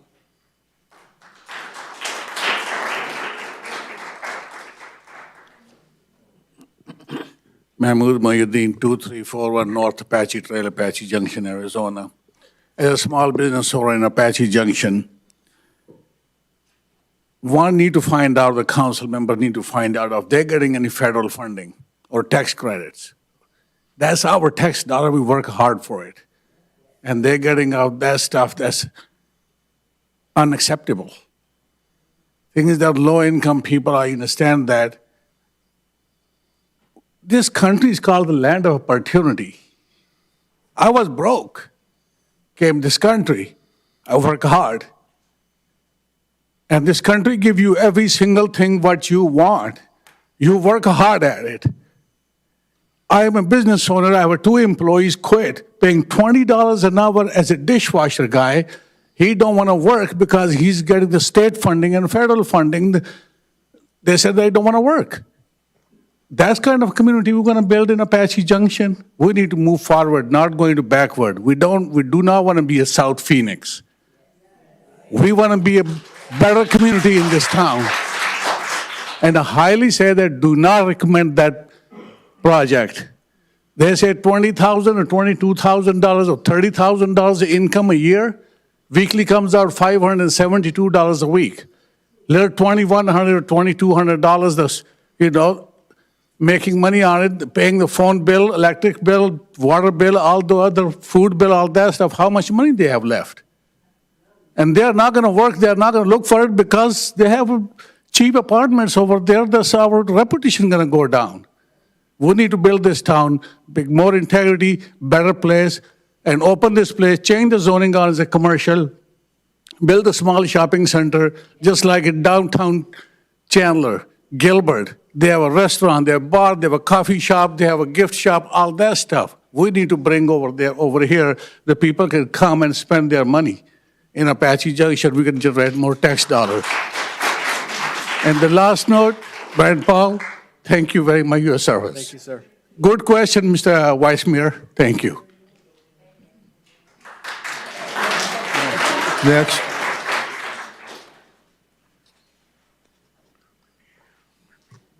Hi, I'm David Day.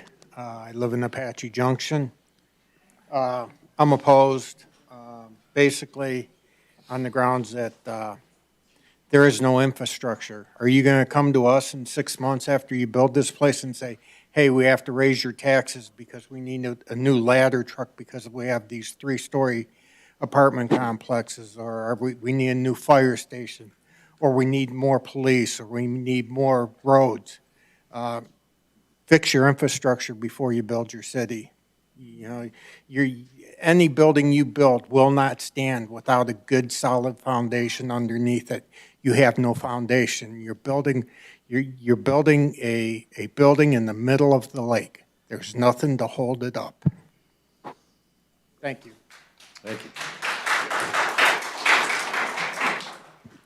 Good evening, Mayor, Vice Mayor, and council members. I'm Barbie Engel, 4980 North Ironwood Drive.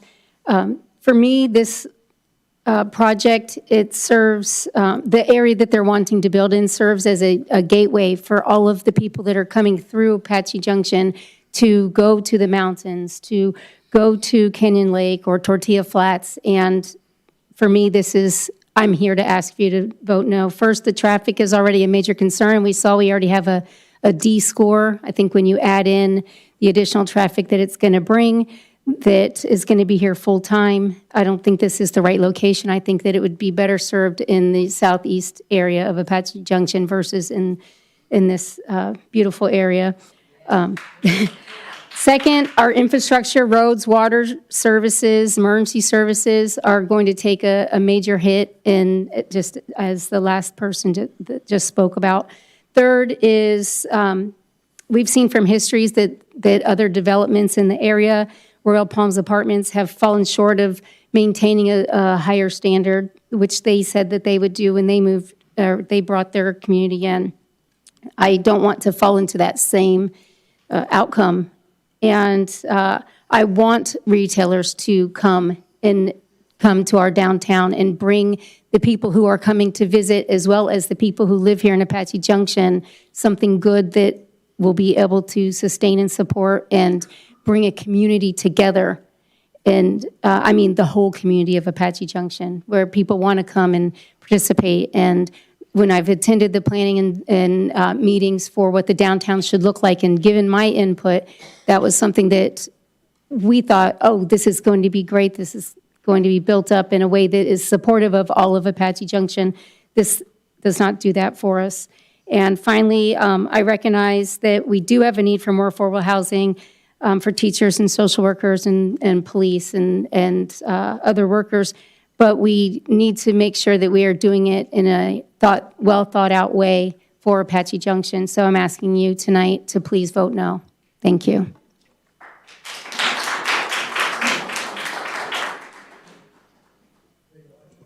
Hello, my name's Jessica Vaughn. I live at 238 North Pinal Drive here in Apache Junction. It's right on the border there. The first thing that was mentioned was about the traffic study, and it doesn't take into account, it takes their project into account, but does it take into account all the other projects? He just mentioned 500 other units. Is that, theirs plus his, or, have we counted all of these and then put them together to see what the score is going to be? The biggest thing that one of the other things I wanted to ask was about the verbiage when they said that they would have live-in management.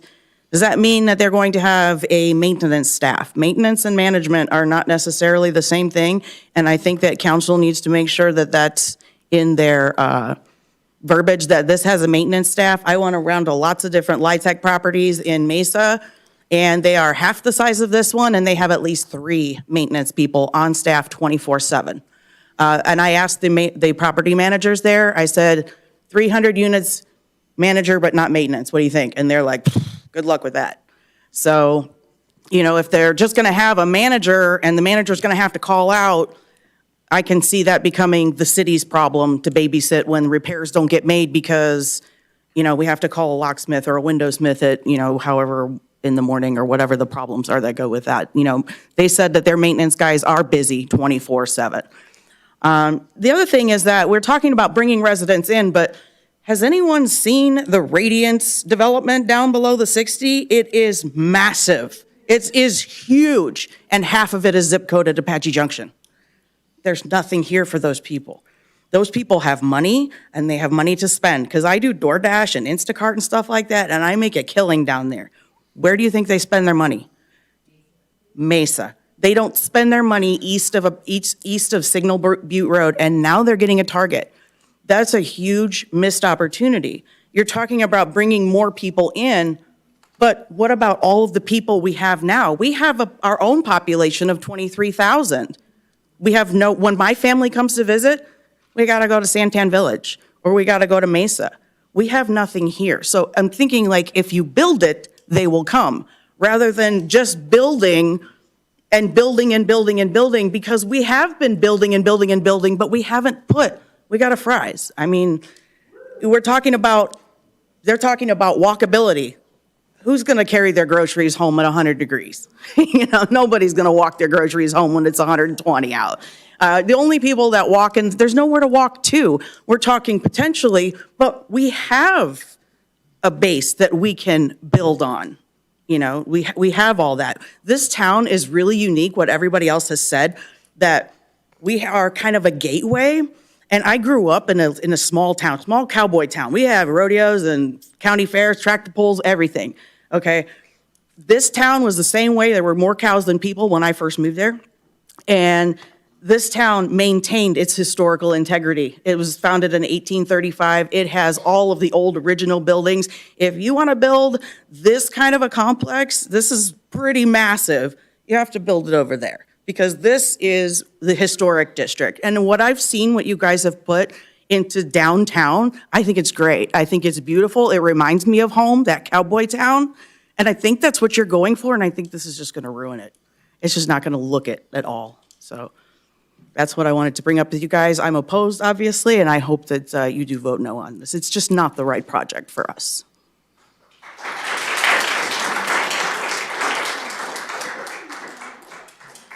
Good evening. I'm Kathy Deroff. I live at 860 North Wickiup Road in Apache Junction. My husband and I have been full-time residents for approximately 13 years. After being snowbirds and bringing horses, and now we're here full-time. We're here year-round, and believe me, the traffic's a problem. It's not just the snowbirds. Okay, and then my biggest fear is, where's the water coming from? Where is all this extra water coming from? Who's got that magic wand they're gonna wave to bring in more water here? Don't you think somebody better start being responsible about how much you're building here? How many apartments are too many? Okay, I'm very concerned about the traffic and the water situation. And then, listening to all these developers, I'm studying all these charts and I'm going, and they're going to be responsible for bringing in the residents, and it's once a year. And it sounds like Apache Junction will be giving all their rights over to the state of Arizona, because it's all coming from the state, the way I took it. It sounds like a bureaucratic nightmare, and I'm totally opposed to it. Thank you.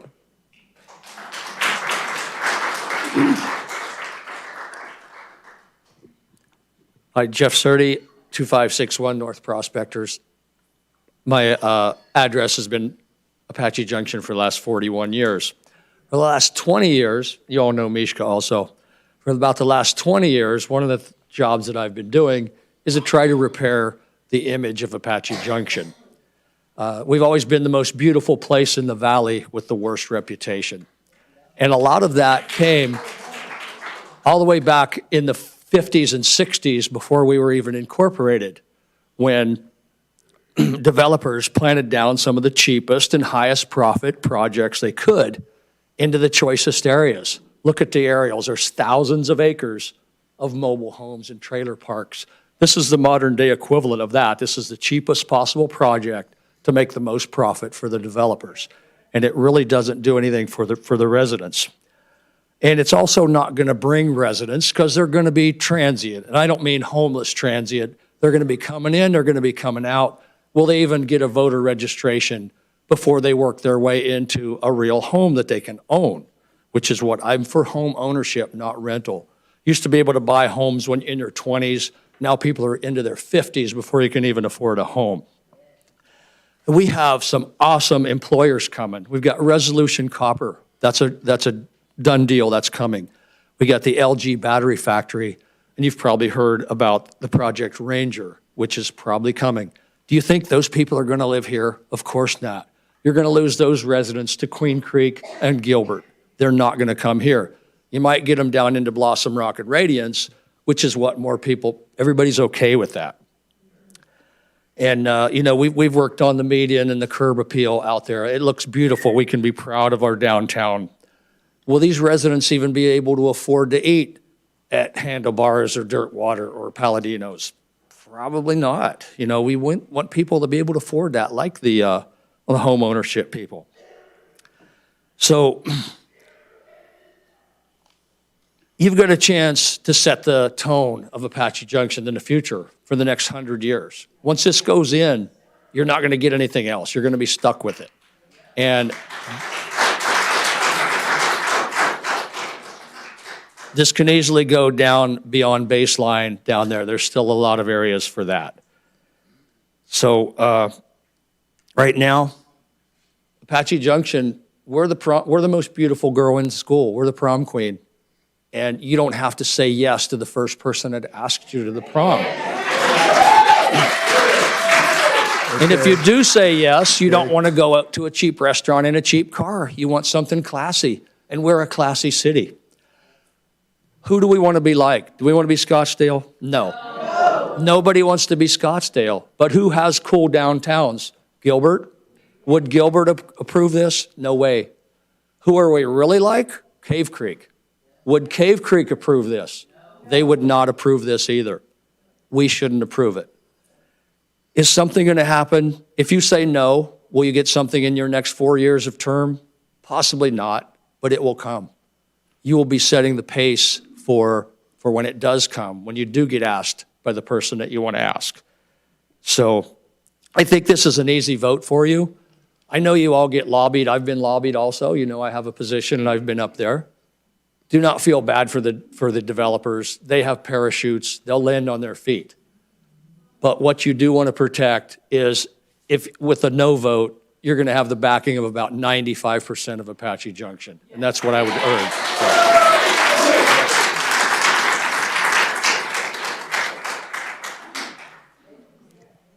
It's kind of hard to outdo Surdy. Hi, my name is Marissa. My address is 927 East Granada Avenue, off of Royal Palm. Respectfully, I'm very young and I'm new to all this and I'm learning, and was trying to get myself into the world, and I met with Barbie a few months ago and talked with her. One of my big concerns with this apartment complex is a lot of people my age are trying to get into buying their first house. This generation, you know, you can go back even 80s, however you want to say, 40, 50, 60-year-olds. Everyone has this mindset to buy a house and that you have to be broke. When I bought my house with my fiance, the lender told us we qualified for $500,000 on a house. Combined, we don't even make $100,000 a year. Let that sink in. We just bought our house, worked super hard for it. We love it. It's over in the old original Apache Junction neighborhood. My only concern with this whole project is we have those rental homes off of University in Ironwood that are on the northwest corner. We also have those new townhomes that are buying, or selling, I should say, that are on the southeast corner of that same intersection. No one's buying them. They've been working on these buildings for, 2-3 years now, and they still only have 1, maybe 2 actual buildings up because no one will buy them. Sorry, I'm a bit nervous. Another one of my concerns is, like the people before me said, traffic. That's another big one. AJ is a horse town. We are a blue collar and / snowbird town. You can't bring all these college kids in here. We don't have an NAU. We don't have an ASU. We don't have, we have CAC, but even CAC doesn't even compare to Red Mountain Mesa Community College campus. It's really hard for me to sit here and hear the developer side. The field I work in is very much so developer side. My employer is in AJ, and it's a very large employer in AJ, and I really like them. But then again, most of AJ's employers that are big are blue-collar companies, earth-moving companies. You have Treasure Chest Quarry, you have Empire Cat, you now have Sunt coming in, you have W.W. Clyde. Those are all blue-collar companies. A lot of these people my age working for them, don't want an apartment. They want to live in a home. They want their own property. They want to be able to protect what's theirs. They want to be able to work on their own cars, throw parties, do whatever they want to do on their own time. A lot of AJ also is no HOA. That's the beauty of living in AJ. You don't have that in Buckeye. You don't have that in Peoria, even in Gilbert. Downtown Gilbert, 10, 15 years ago, you could buy a house down there. I have family friends that lived down there in 2011, bought their first house for $90,000 right behind Whiskey Row. They just sold it a few years back for over $500,000. Some investor went in, completely tore it down, and now it's an Airbnb just like every other house on that street. That's the next thing that's going to come after these apartments, is once the apartments start, then people that live on the strip and have to deal with the traffic every day are done. They're going to start selling, and these next houses are going to be Airbnbs, and we do not need to be an Airbnb in town. Apache Junction's beautiful. Apache Junction is beautiful. Everyone knows Apache Junction by our beautiful Superstition Mountains and the road going straight to them, Brown Road. It's hard to sit here and think about, okay, in my generation, when I'm 40, 50 years old and my kids are grown, that I'm going to be living in the next Gilbert or Queen Creek or whatever might come up. Thank you.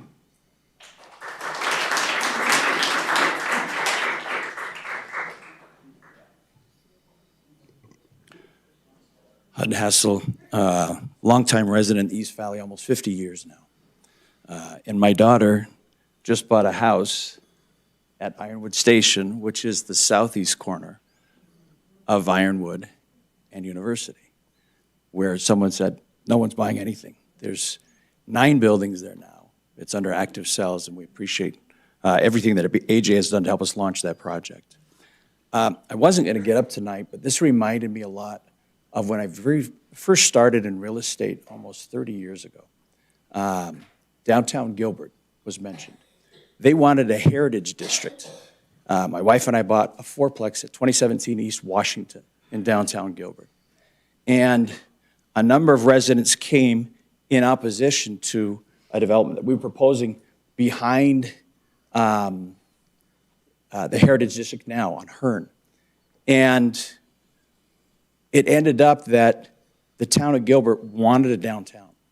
And the town of Gilbert supported the development because that was what the general plan called for. They supported the larger area. They supported the voters who voted for the general plan and said, let's have a downtown.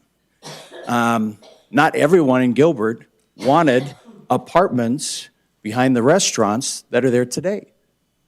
Not everyone was in favor of that. But the leaders of the town said, we'd like a downtown. And they took the steps necessary to create what they called the Heritage District. That's what you see today. It was rough going. It wasn't easy. It was like this, but we got it done. The general plan calls for exactly this. The voters that aren't represented here tonight voted yes for the general plan. So we can either support the few here, or we could support the general plan that was voted in by the majority of the people in Apache Junction. I was able to confirm City Manager Powell's $58,000. That's the median income in Apache Junction. LIHTC is a pathway to home ownership. I have empathy for the gal that just spoke. It's hard to buy a house these days. If any of you have kids, I just went through it. I'm a co-signer for it. It's tough. They're expensive.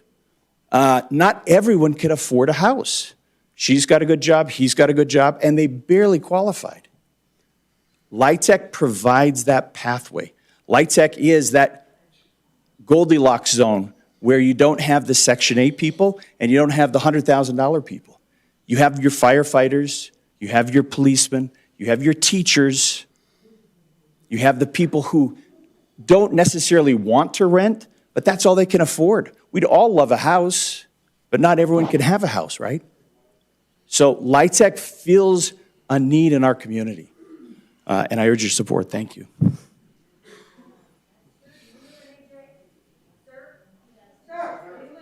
Hey, No. Stop, shut up. We were supposed to mention if we're an Apache Junction resident, correct? We were supposed to mention if we're an Apache Junction resident, correct? Yes. Okay.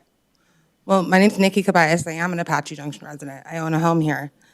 I'm going to keep this short. I just want to touch on a couple things that weren't discussed. Apache Junction has embraced a dark skies principles among many facets of community life.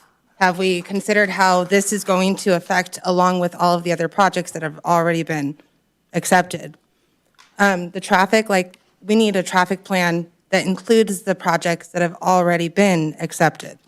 We don't have the infrastructure here for this. Most families in the income that he's suggesting lives in this community have one car that's necessary to drive to work. I'm sorry, I'm nervous as well. I wasn't going to speak, but just things don't add up here. We don't have public transportation, nor do I suppose that we should get public transportation. However, if an income level at this rate, they only have one car. If that car fails, how are they going to get to their job? That's definitely not in Apache Junction because we don't have the jobs here. So they're driving somewhere, elsewhere, out of city to work instead of building jobs here. To what the man just mentioned, he's co-signing for his daughter for a home. Not everyone can do that. At the income levels that's suggested, a two-person income level to live in this facility is $36,000 to $53,000. The average income needed to buy a home in Arizona is $122,000. You could find other studies, but they're not going to be anywhere near $53,000. So I don't understand what the pathway to home ownership is and what is going to be the incentive for people to make more money than this. Why would they not stay in this level so they can keep their home? They're not going to be making between $53,000 and $122,000. They're going to be stuck. This is a pathway to a larger homeless population.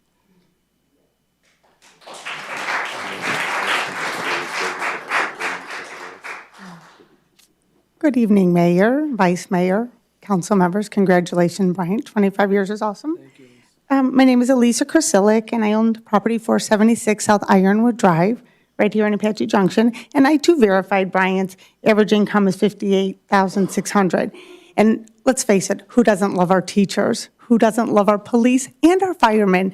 But here's the interesting thing. I also, from the same resource, was able to obtain that the average salary for our school teachers is between $52,000 and $62,000. That is already outside of the range of what this housing development is promoting to us, is who are going to be living in these houses, as well as the average for our police is 56 and goes up from there. Social workers could qualify. Their average is 45,000, and our firemen range between 42 and 65. So we hear a lot of, we want to bring in more teachers, we want to bring in more firemen, more police, but I'm not quite sure that that by dollars is the qualifying people. What concerns me more is who's going to be managing and monitoring people's income. A gentleman said earlier he can't even get people to work for $20 an hour to wash dishes, and we're going to have somebody in this development that's going to annually or biannually keep track of people's salaries, which we all know fluctuate. People change jobs. We live in a society today, people don't stay like Bryant did for 25 years in the same job. And so I find it very cumbersome to think that we're going to be able to manage what people's incomes are to be able to know if they qualify. To the woman that just spoke before me, I don't want to see people homeless. Apache Junction has a lot of homeless people that are already suffering. And to say, well, you have fallen below that mark, you're out, where do they go? You just crested the over mark. Where do they go if they can't qualify to find a house? So I find that there's a lot of mixed messages. The city has worked so hard. You all have worked so hard. I stood before you for the Wolf Project, and I was very excited to bring in more people with money that they want to spend, live in nice housing, spend it in our community, in our restaurants, in our retail stores. And I think this sends just the opposite message that we've heard from everybody here tonight, that we're working to improve the reputation of Apache Junction, and we've done a phenomenal job doing this. From my standpoint, I'm asking you to vote no. I think this is a step backwards, and that's not the direction we've worked so hard to move forward for. Thank you for your consideration.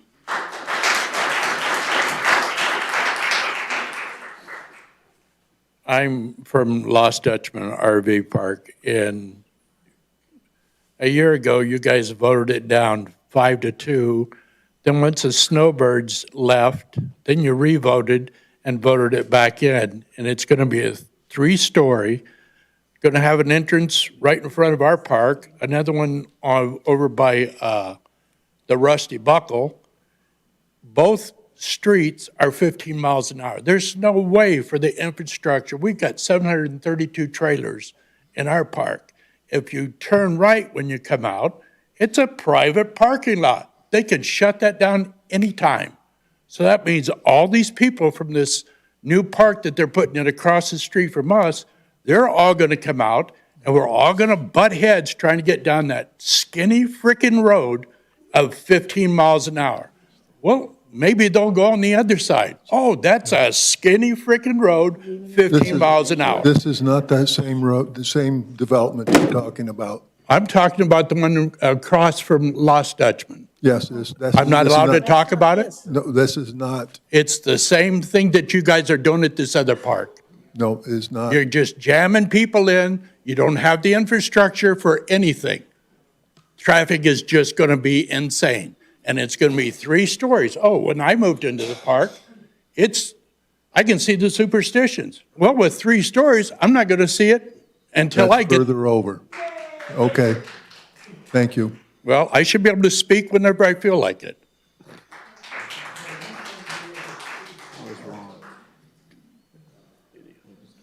Hi, my name's Simone Diaz. I own a home on 1435 South Ironwood Drive.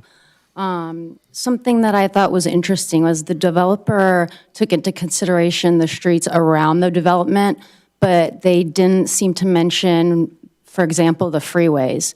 That development is going to be mainly accessed by the US 60, and you have it go from 4 to 3 to 2 lanes right past Meridian. And I know when the snowbirds are in town because it starts backing up to Meridian to Signal Butte, and when you overload a small community with so many people and you throw in the Renaissance and all these things, I imagine that getting down this US 60 will eventually be a problem. And, it could take me, 5, 10 minutes just to go 1 mile. So just thought I'd point that out.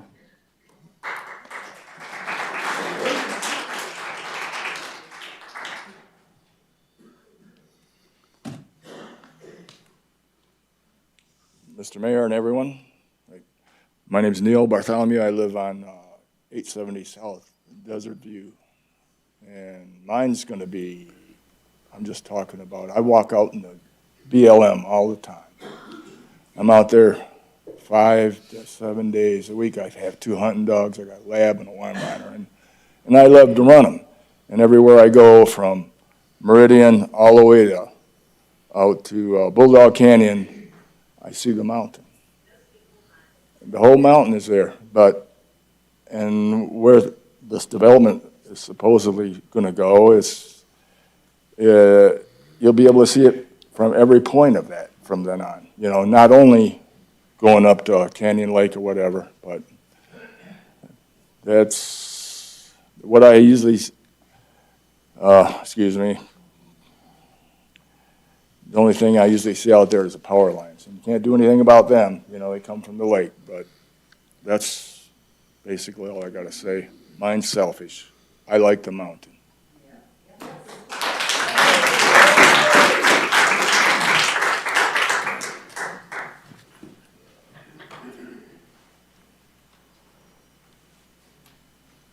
Good evening, Mayor, Council. Andre Meek, 1327 South Bel Air, here in AJ. I feel sorry for you guys. This project, it's, I approve, I'm for housing, I'm for, we need it. It's not low income, it's basically entry level. My biggest thing is the traffic, Idaho Road, because you look at it right now, if you drive north on Idaho from the trail there, Old West, you turn into Fry's, but then people coming out, making a left turn, traffic is heavy, traffic backs up in the parking lot. Okay, now you're adding one more exit onto Idaho, farther north, yes, but is it going to be right turn only? Are you going to have a left turn there? Because that's awful close to the corner there at 88, where the trail pulls off of Idaho. And I'm not seeing how traffic's going to work there. You'd almost have to put a traffic light right behind Fry's there on Idaho to control left turners out of the apartments. You'd have to make the north entrance exit a right turn only, and those people would have to go out from there and go up to the traffic circle and then go around, or else go east behind Fry's over to Winchester to get out to keep Idaho safe. The only way I see this even working is if Idaho Road was redone somehow from the trail north to accommodate this. And so that would be, that isn't even on the city, that's on the state. And the state's not going to do nothing. So that's my biggest concern. Otherwise, I don't mind having more people in AJ. The problem is, they've met every criteria you've thrown at them. The only thing I see that wouldn't work is, the traffic study is, it's a study, but I'm not seeing it. And if we put commercial along there, that means you're going to have a driveway for every commercial place. That's really going to be death. So that's not going to work. So what do you do with it? I mean, the city has a master plan. Are you going to go back redo the master plan because, you have very, very little choices of what to put there. Because you just can't put anything commercial. You put anything there that isn't apartments, because apartments, their traffic is controlled. You're going to have, bursts around 8 o'clock leaving, around 5 o'clock coming back, and then all day, 1 or 2 cars. You get a business in there, going to be cars all day, and it's really going to get messy. So, what are your choices? And that's the thing. It's either leave it as is or put apartments. Thank you.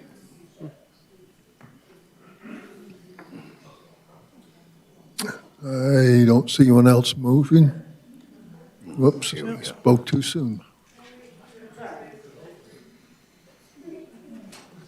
Good evening. My name is Dawn Burry. I'm a homeowner in the Sunrise Canyon subdivision, which takes up 1 square block, 1 city block.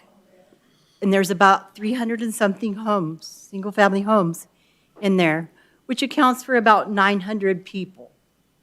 Now, if you look at the project where you want to cram in 3 stories of apartments and the equal amount of people, it is 1/4 of the size of a city block. That's too many people in one space, especially at 3 stories.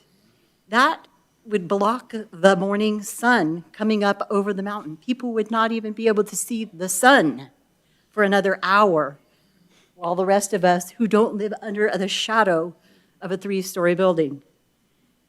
It's going to be a drastic change. I don't think the traffic can handle it. The area is already way too congested, and I just do not agree with architecture, mostly. Affordable housing, that is very questionable, and I think if you want to retain the citizens who are here paying the taxes now, I think you need to reconsider the tax base that you're trying to bring in, because it's not going to help us. We need something else. We have these beautiful mountains, this beautiful gateway to our outdoor adventures, and these people are not going to be able to participate in that. They're not going to be walking to the stores. I really disagree with the 3-story. Find some affordable housing somewhere else, although it doesn't sound affordable.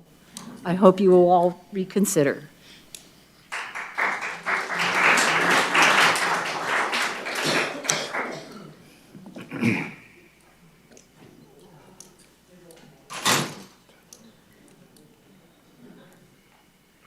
Hello, I'm Kathy Waz, 5951 East Broadway Avenue. And I am asking you guys to vote no, mainly for most all the reasons have been said and said very well. Traffic obviously is a big concern. I don't know that I agree with it can't be commercial. I think it was mentioned earlier. Maybe we need to look at that. The master plan, the general plan needs to be looked at. Somebody just mentioned traffic would be too much for commercial, but I think it probably could be done. I think that the project itself probably has a place in Apache Junction, but it's just not that place for all the reasons everybody has said. And I do question, I know we have a lot of affordable housing, a lot of government subsidized housing already in Apache Junction, and there's probably a place for another complex. There's a lot of things that made sense about it, but without seeing the chart that was put up earlier, I might be wrong on this, but I was looking at the recommended price for our police officers and how we're underpaying them right now. And I thought I saw a recruit should be paid almost 68 starting in. Maybe I'm wrong on that. I'm sorry, I don't have the chart in front of me. It was 40-something? Was I that off on it? No. I'm just wondering if the chart made sense. It almost was close to being, they were making too much money for people to even move into this complex. So I know we don't want to be discriminatory, but do we want to discriminate against, you've got a family of 4 and 2 working adults in the home, making $38,000 apiece, they make too much money to live there.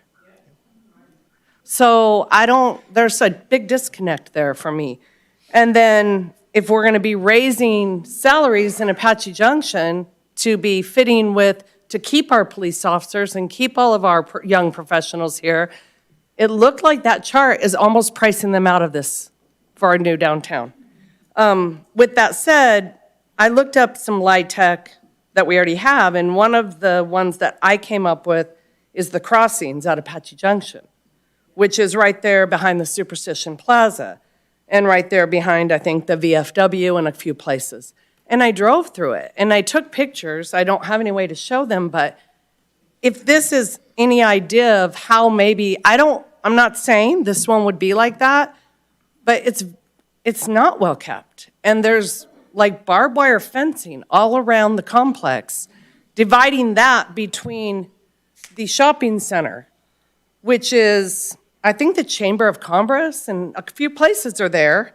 And so I'm like, who put that barbed wire up?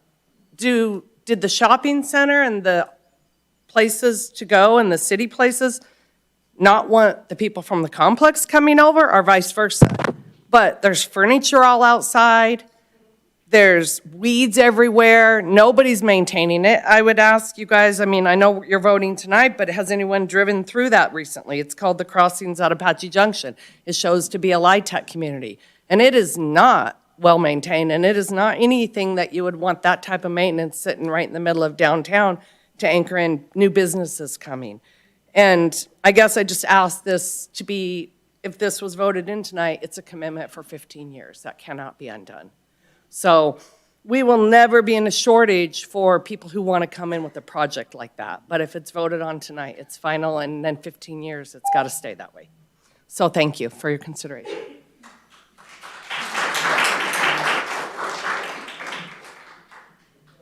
Okay. So I see no movement, so I'm going to close the public hearing. I'm going to tell you, we need a few-minute break for some of our council members. So we'll come back in 10 minutes. Well, you slept.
All right, I'd like to call this city council meeting back to order.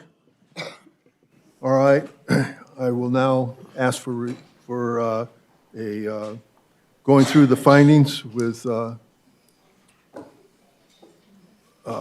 Bambi. Okay, Your Honor, looking through, I just want to make sure that the public understands that a CUP can be granted upon a finding by the group that the use covered by the permit, the manner of its conduct, and any structure involved will not be detrimental to persons residing or working in the area, to adjacent property, to the neighborhood, or to the public welfare in general. We had 7 areas of concerns. I'm going to read what those 7 areas of concerns were, and then I'm going to start with the first one and ask the council for their feeling on how that was addressed. Adequacy of roadways, off-street parking, public facilities, and services to accommodate the proposed use. Negative impacts arising from the emissions of odor, dust, gas, noise, lighting, vibration, smoke, heat, or glare. Contribution to the deterioration of the neighborhood or the negative impact on neighborhood property values. Compatibility with surrounding uses and structures. Conformance with the general plan and city policies. Screening and buffering of uses. And the unique nature of the property, use and/or development physical characteristics. Those are the 7 areas that had to be addressed for a CUP. I'm going to begin with adequate roadways, off-street parking, public facilities, and services to accommodate the proposed use. Since I'm reading off the list, I'm going to make some comments before asking for the rest of the council to step in. I have a major concern over the traffic of this area. The roadways that are involved here are not under the jurisdiction of the City of Apache Junction. These roads are controlled by ADOT. And I understand from the traffic information that they went back and looked to see during December. I also know that that did not contain what we have also proposed. We also have a city property that is west of Flatiron that is being developed. We have a city triangle that we already know will end up with retail. And I do not feel that there is adequate control over this road at this time for an apartment building of this complexity. The number of people that will be there, when I see 300 and you say that there might be 700 people there, if you have a 4-bedroom apartment, I'm pretty sure there's going to be more than 2 cars. I don't feel that we are ready for anything to go into this particular site until we are in more control of the road and the traffic. I travel this road every day. I see a lot of traffic problems on it today. And we do not have the other developments built up yet. In a couple years, when we find out what all that traffic is really going to be, maybe that's the time to look at it. But I do not feel that it is a safe venture at this corner at this time. Your Honor, I agree with Councilmember Johnson. I do not think the traffic study took into consideration the Wolf Project and the 300-plus residential units that will be there. Those people are going to be using Idaho, which is Highway 88, just like everybody else. I've also numerous times have been delayed and held up at the light right there at Idaho and Old West Highway. The light's off cycle, and it takes, probably 3 lights just to get through on a green. And I quickly contact the city and say, hey, we got a problem with the light again. It can take a couple weeks before ADOT responds and fixes it. Now, the city is working on getting that fixed, but there's no guarantee at this point. And so I really don't feel that the traffic study was adequate, and this is only going to compound our issues with traffic on Idaho, Old West Highway, everything right there, so. I'll just add my piece to this. So, will there be more traffic? Yeah, absolutely, there will be more traffic. And if we say, well, let's hold off until we have until we have it all figured out, well, so we'll wait 3, 4, 5 years before we do any more development. And then, in the meantime, we don't get the benefit of the retail that we would like to have downtown. I'm sure that the folks that live in Mesa and Gilbert, when they were being developed, were probably saying the same thing. That, and I know I have friends that live in Gilbert and Mesa, and they say the traffic is definitely far busier, there's far more traffic. But they've had to adjust to it because they get the benefit of a lot of retail and commercial development that has served them well. So I understand that there's going to be an increase in traffic. And again, I take those roads every day myself. So I'm not saying that it won't bother me. It probably will. But I don't think that's a reason to say we just shouldn't do it. Yeah. Well, my concerns echoes Councilman Johnson and Cross's sentiments. And I also would like to add in the social climate of what this could impose on the city. So I'm not necessarily in favor. The only thing I want to add, which is not adding to the traffic, because commercial there is going to add more traffic than any residential will. Because Andre mentioned that residential will have traffic in the morning and in the evening, but commercial will add at traffic all day long.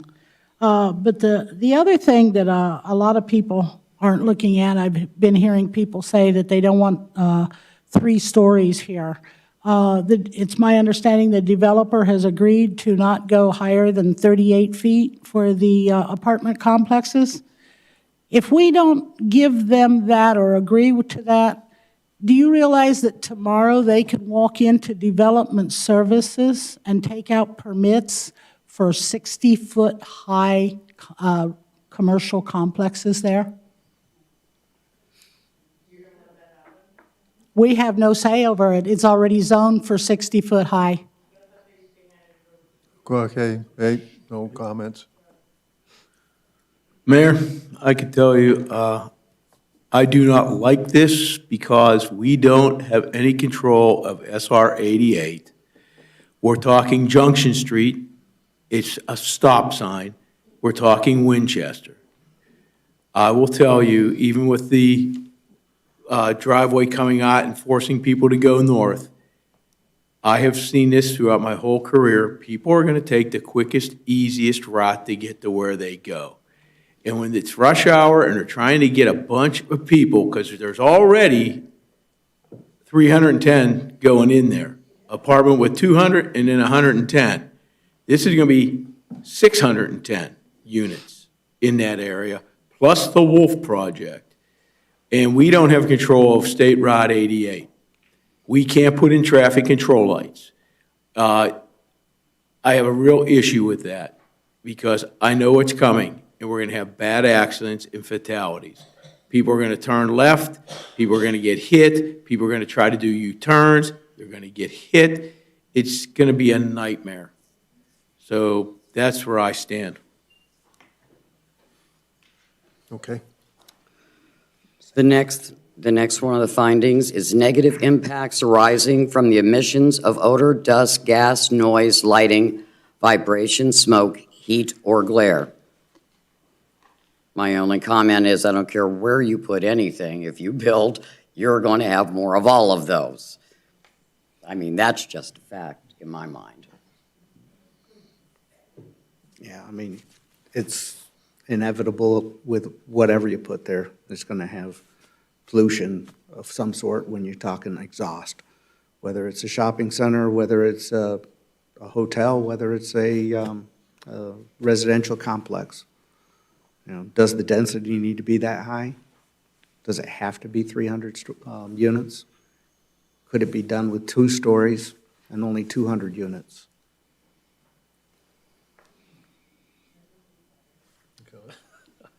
I don't, I mean, will there be added gas exhaust and things like that? I suppose, yeah. I mean, when we built the Fry's, I don't remember people running around going, oh my God, I can't breathe because of the exhaust from that. I don't recall that. So, you know, we're going to have that, and I don't think this is going to be any more or less than we would see elsewhere. No opinion. It is what it is.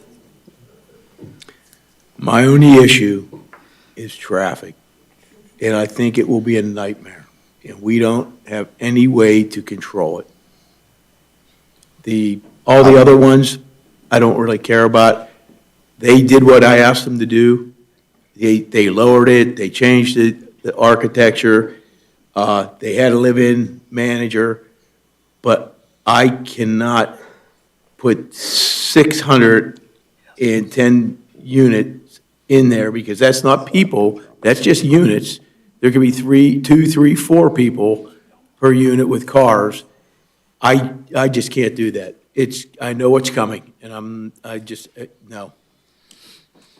No, my only comment on this one is the aspect is that this is what the general plan calls for in the aspect is the number of units in there. And they have followed the general plan. I'm just going to run down through. If nobody has anything positive or negative, you can just say no. Contribution to the deterioration of the neighborhood or the negative impact on neighborhood property values. I really have no idea what it'll look like in 10 years. But then again, I wouldn't know about any place that somebody built what it's going to be in 10 years. You can't talk. No. Anybody have anything Anyone? else? No. If not, I'll continue. Go ahead. Go ahead. Compatibility with surrounding uses and structures. We've already seen the map, and I know that there's another development planned. I would just like to say that regardless of if you are the person that's developing the other thing, you're really not the residents that are going to live there. So that makes no concern to me. I don't have an issue with it. Anybody else? Don't see anyone. Okay. Conformance with the general plan and city policies. I think they showed us that that is what is in the general plan. I do recall that that was one of our lowest voting items we've had, and who knows where that will go in the future, but I do not see that it has any problem with the general plan or the city policies unless anybody else does. Mr. Mayor? Go ahead. Not so much a problem with the general plan, but the general plan is exactly what it is. It's a generalization of how we want our city to look.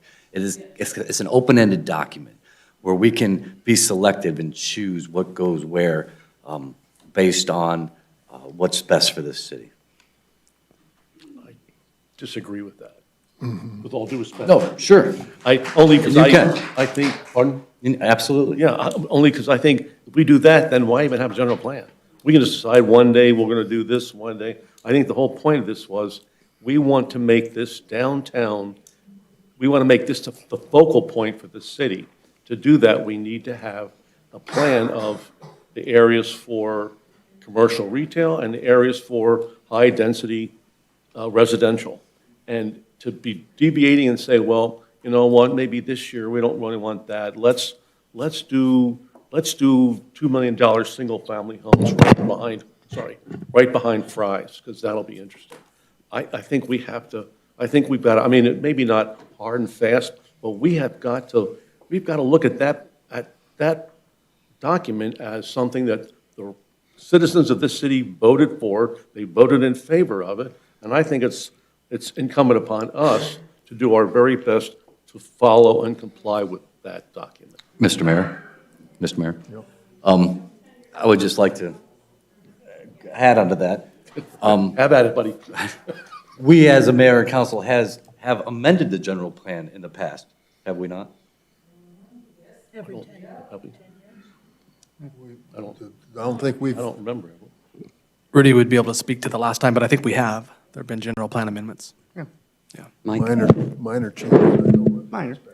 My concern So is, basically, Doesn't what happen what we're often. saying is What that, what I think is the aspect is what, is being said is that it did definitely, if it's a major change, it has to go back to the voters. Yep.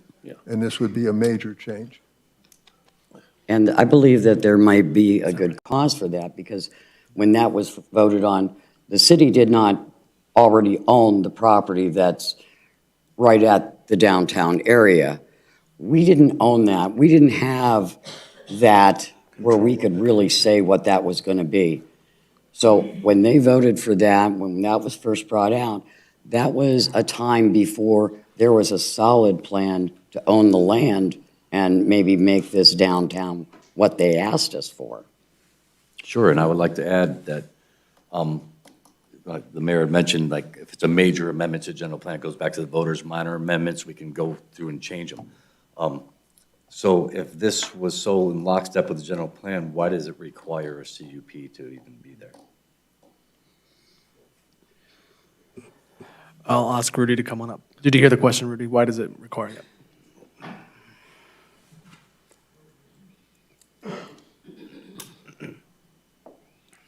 Mr. Mayor, Vice Mayor, members of the council, the general plan is a policy document. It is a framework for helping our P&Z Commission and City Council make land use decisions. The general plan, downtown mixed-use area, does mention retail, it mentions restaurants, it mentions shops, it mentions multifamily, higher density uses that could be allowed in what's called the downtown mixed-use area. However, the document that governs what uses can actually go on the land is the zoning ordinance. The general plan and the zoning ordinance are supposed to work together. The general plan sets your framework for how you should rezone properties. And the B3 zoning is appropriate for the downtown mixed use, but within the specifics of the B3 zoning, a lot of uses are allowed outright. Some of the more uses that perhaps should be more carefully planned, more carefully thought out, those require a conditional use permit. This type of multifamily project is one of those land uses that falls under the CUP category, whereas many, many, many other uses would be allowed outright, including retail and offices and hospitals and shops and restaurants and things like that.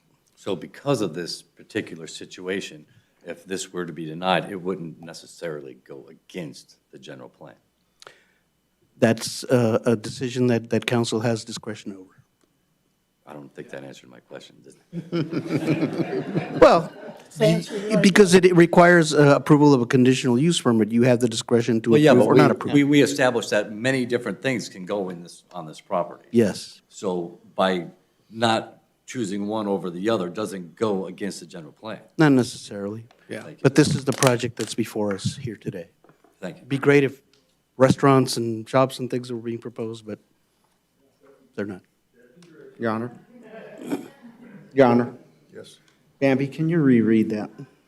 That last one? Conformance with the general plan and city policies.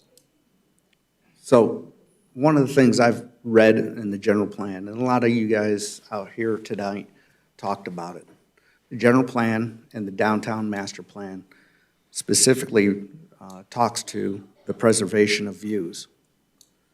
And, what way are we preserving the views by having 3 stories right up against the road? In what way are we preserving the views for the patio of Rusty Buckle? A lot of people like to have their dinner on the back patio and have a nice drink, and that view will be substantially blocked. So, just based on the general plan. Okay. Screening and buffering of uses. I don't have an issue. Anybody else? I think they did nice on that. unique nature of the property, use and/or development's physical characteristics. First off, I would like to thank the developers for taking into consideration at the meeting to change the design to make it more appropriate for the area. I also like to thank them for lowering the height of the building. As to how it fits into the unique property, well, it's going to be next to a huge basin, which is a kind of a water retention basin, and I believe that that is owned by the county. Is that correct? Is it owned by the county? So that's not our property next to it, so we'll never really know who's going to control what ends up as the other side of that. So I'd just like to bring that up, that that's not our property on the other side either. No control on the road, no control of the basin. Right, Your Honor? Yes. Yeah, the developer did make quite a few changes to the building. I still feel that it could go a lot further. And some of the examples that I saw for a southwest look, I mean, this still looks like a row house, downtown Russia, Moscow, with some Vegas stuck on the side of it. You know, it really has no character.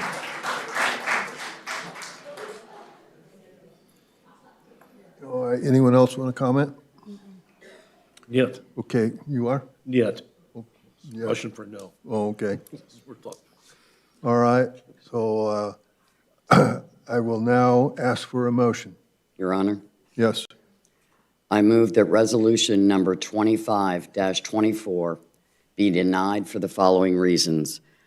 I do not believe that there is an adequacy of roadway, off-street parking, public facilities, and services to accommodate the proposed use at this time. Second. Moved and seconded. Roll call. Councilmember Nesser? No. Councilmember Johnson? Yes. Councilmember Cross? Yes. Councilmember Heck? No. Councilmember Soller? Yes. Vice Mayor Schroeder? Yes. Mayor Wilson? Yeah. I'm sorry, I didn't hear your vote. I didn't vote, but we'll take that as a vote, okay? It is something that, you know, I think we need to look at the general plan in the aspect and possibly go back to the voters as to what they want in this area.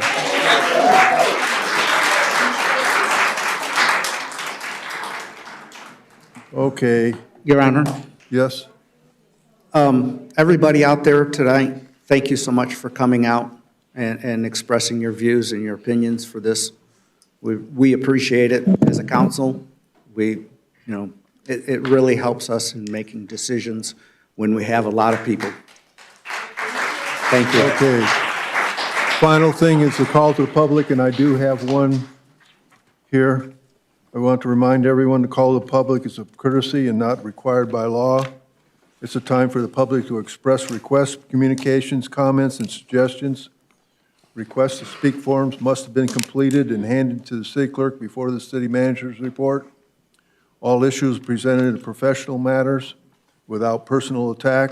Underneath the open meeting law, council cannot engage in a discussion on an issue presented, but may respond to criticism and may direct staff to follow up with the speaker directly or place the matter on a future agenda. There's a 3-minute time limit for each speaker. Donna Carr.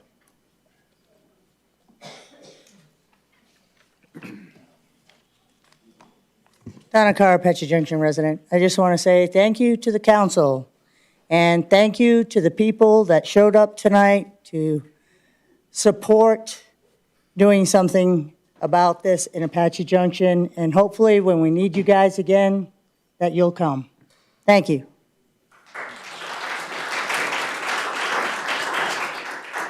Okay, I'm going to make one final comment before we walk out, and the aspect is that number one is we have to remember that we all are bound by what the general public wants, and we definitely need to look at our general plan and get it back to the voters in the aspect on it.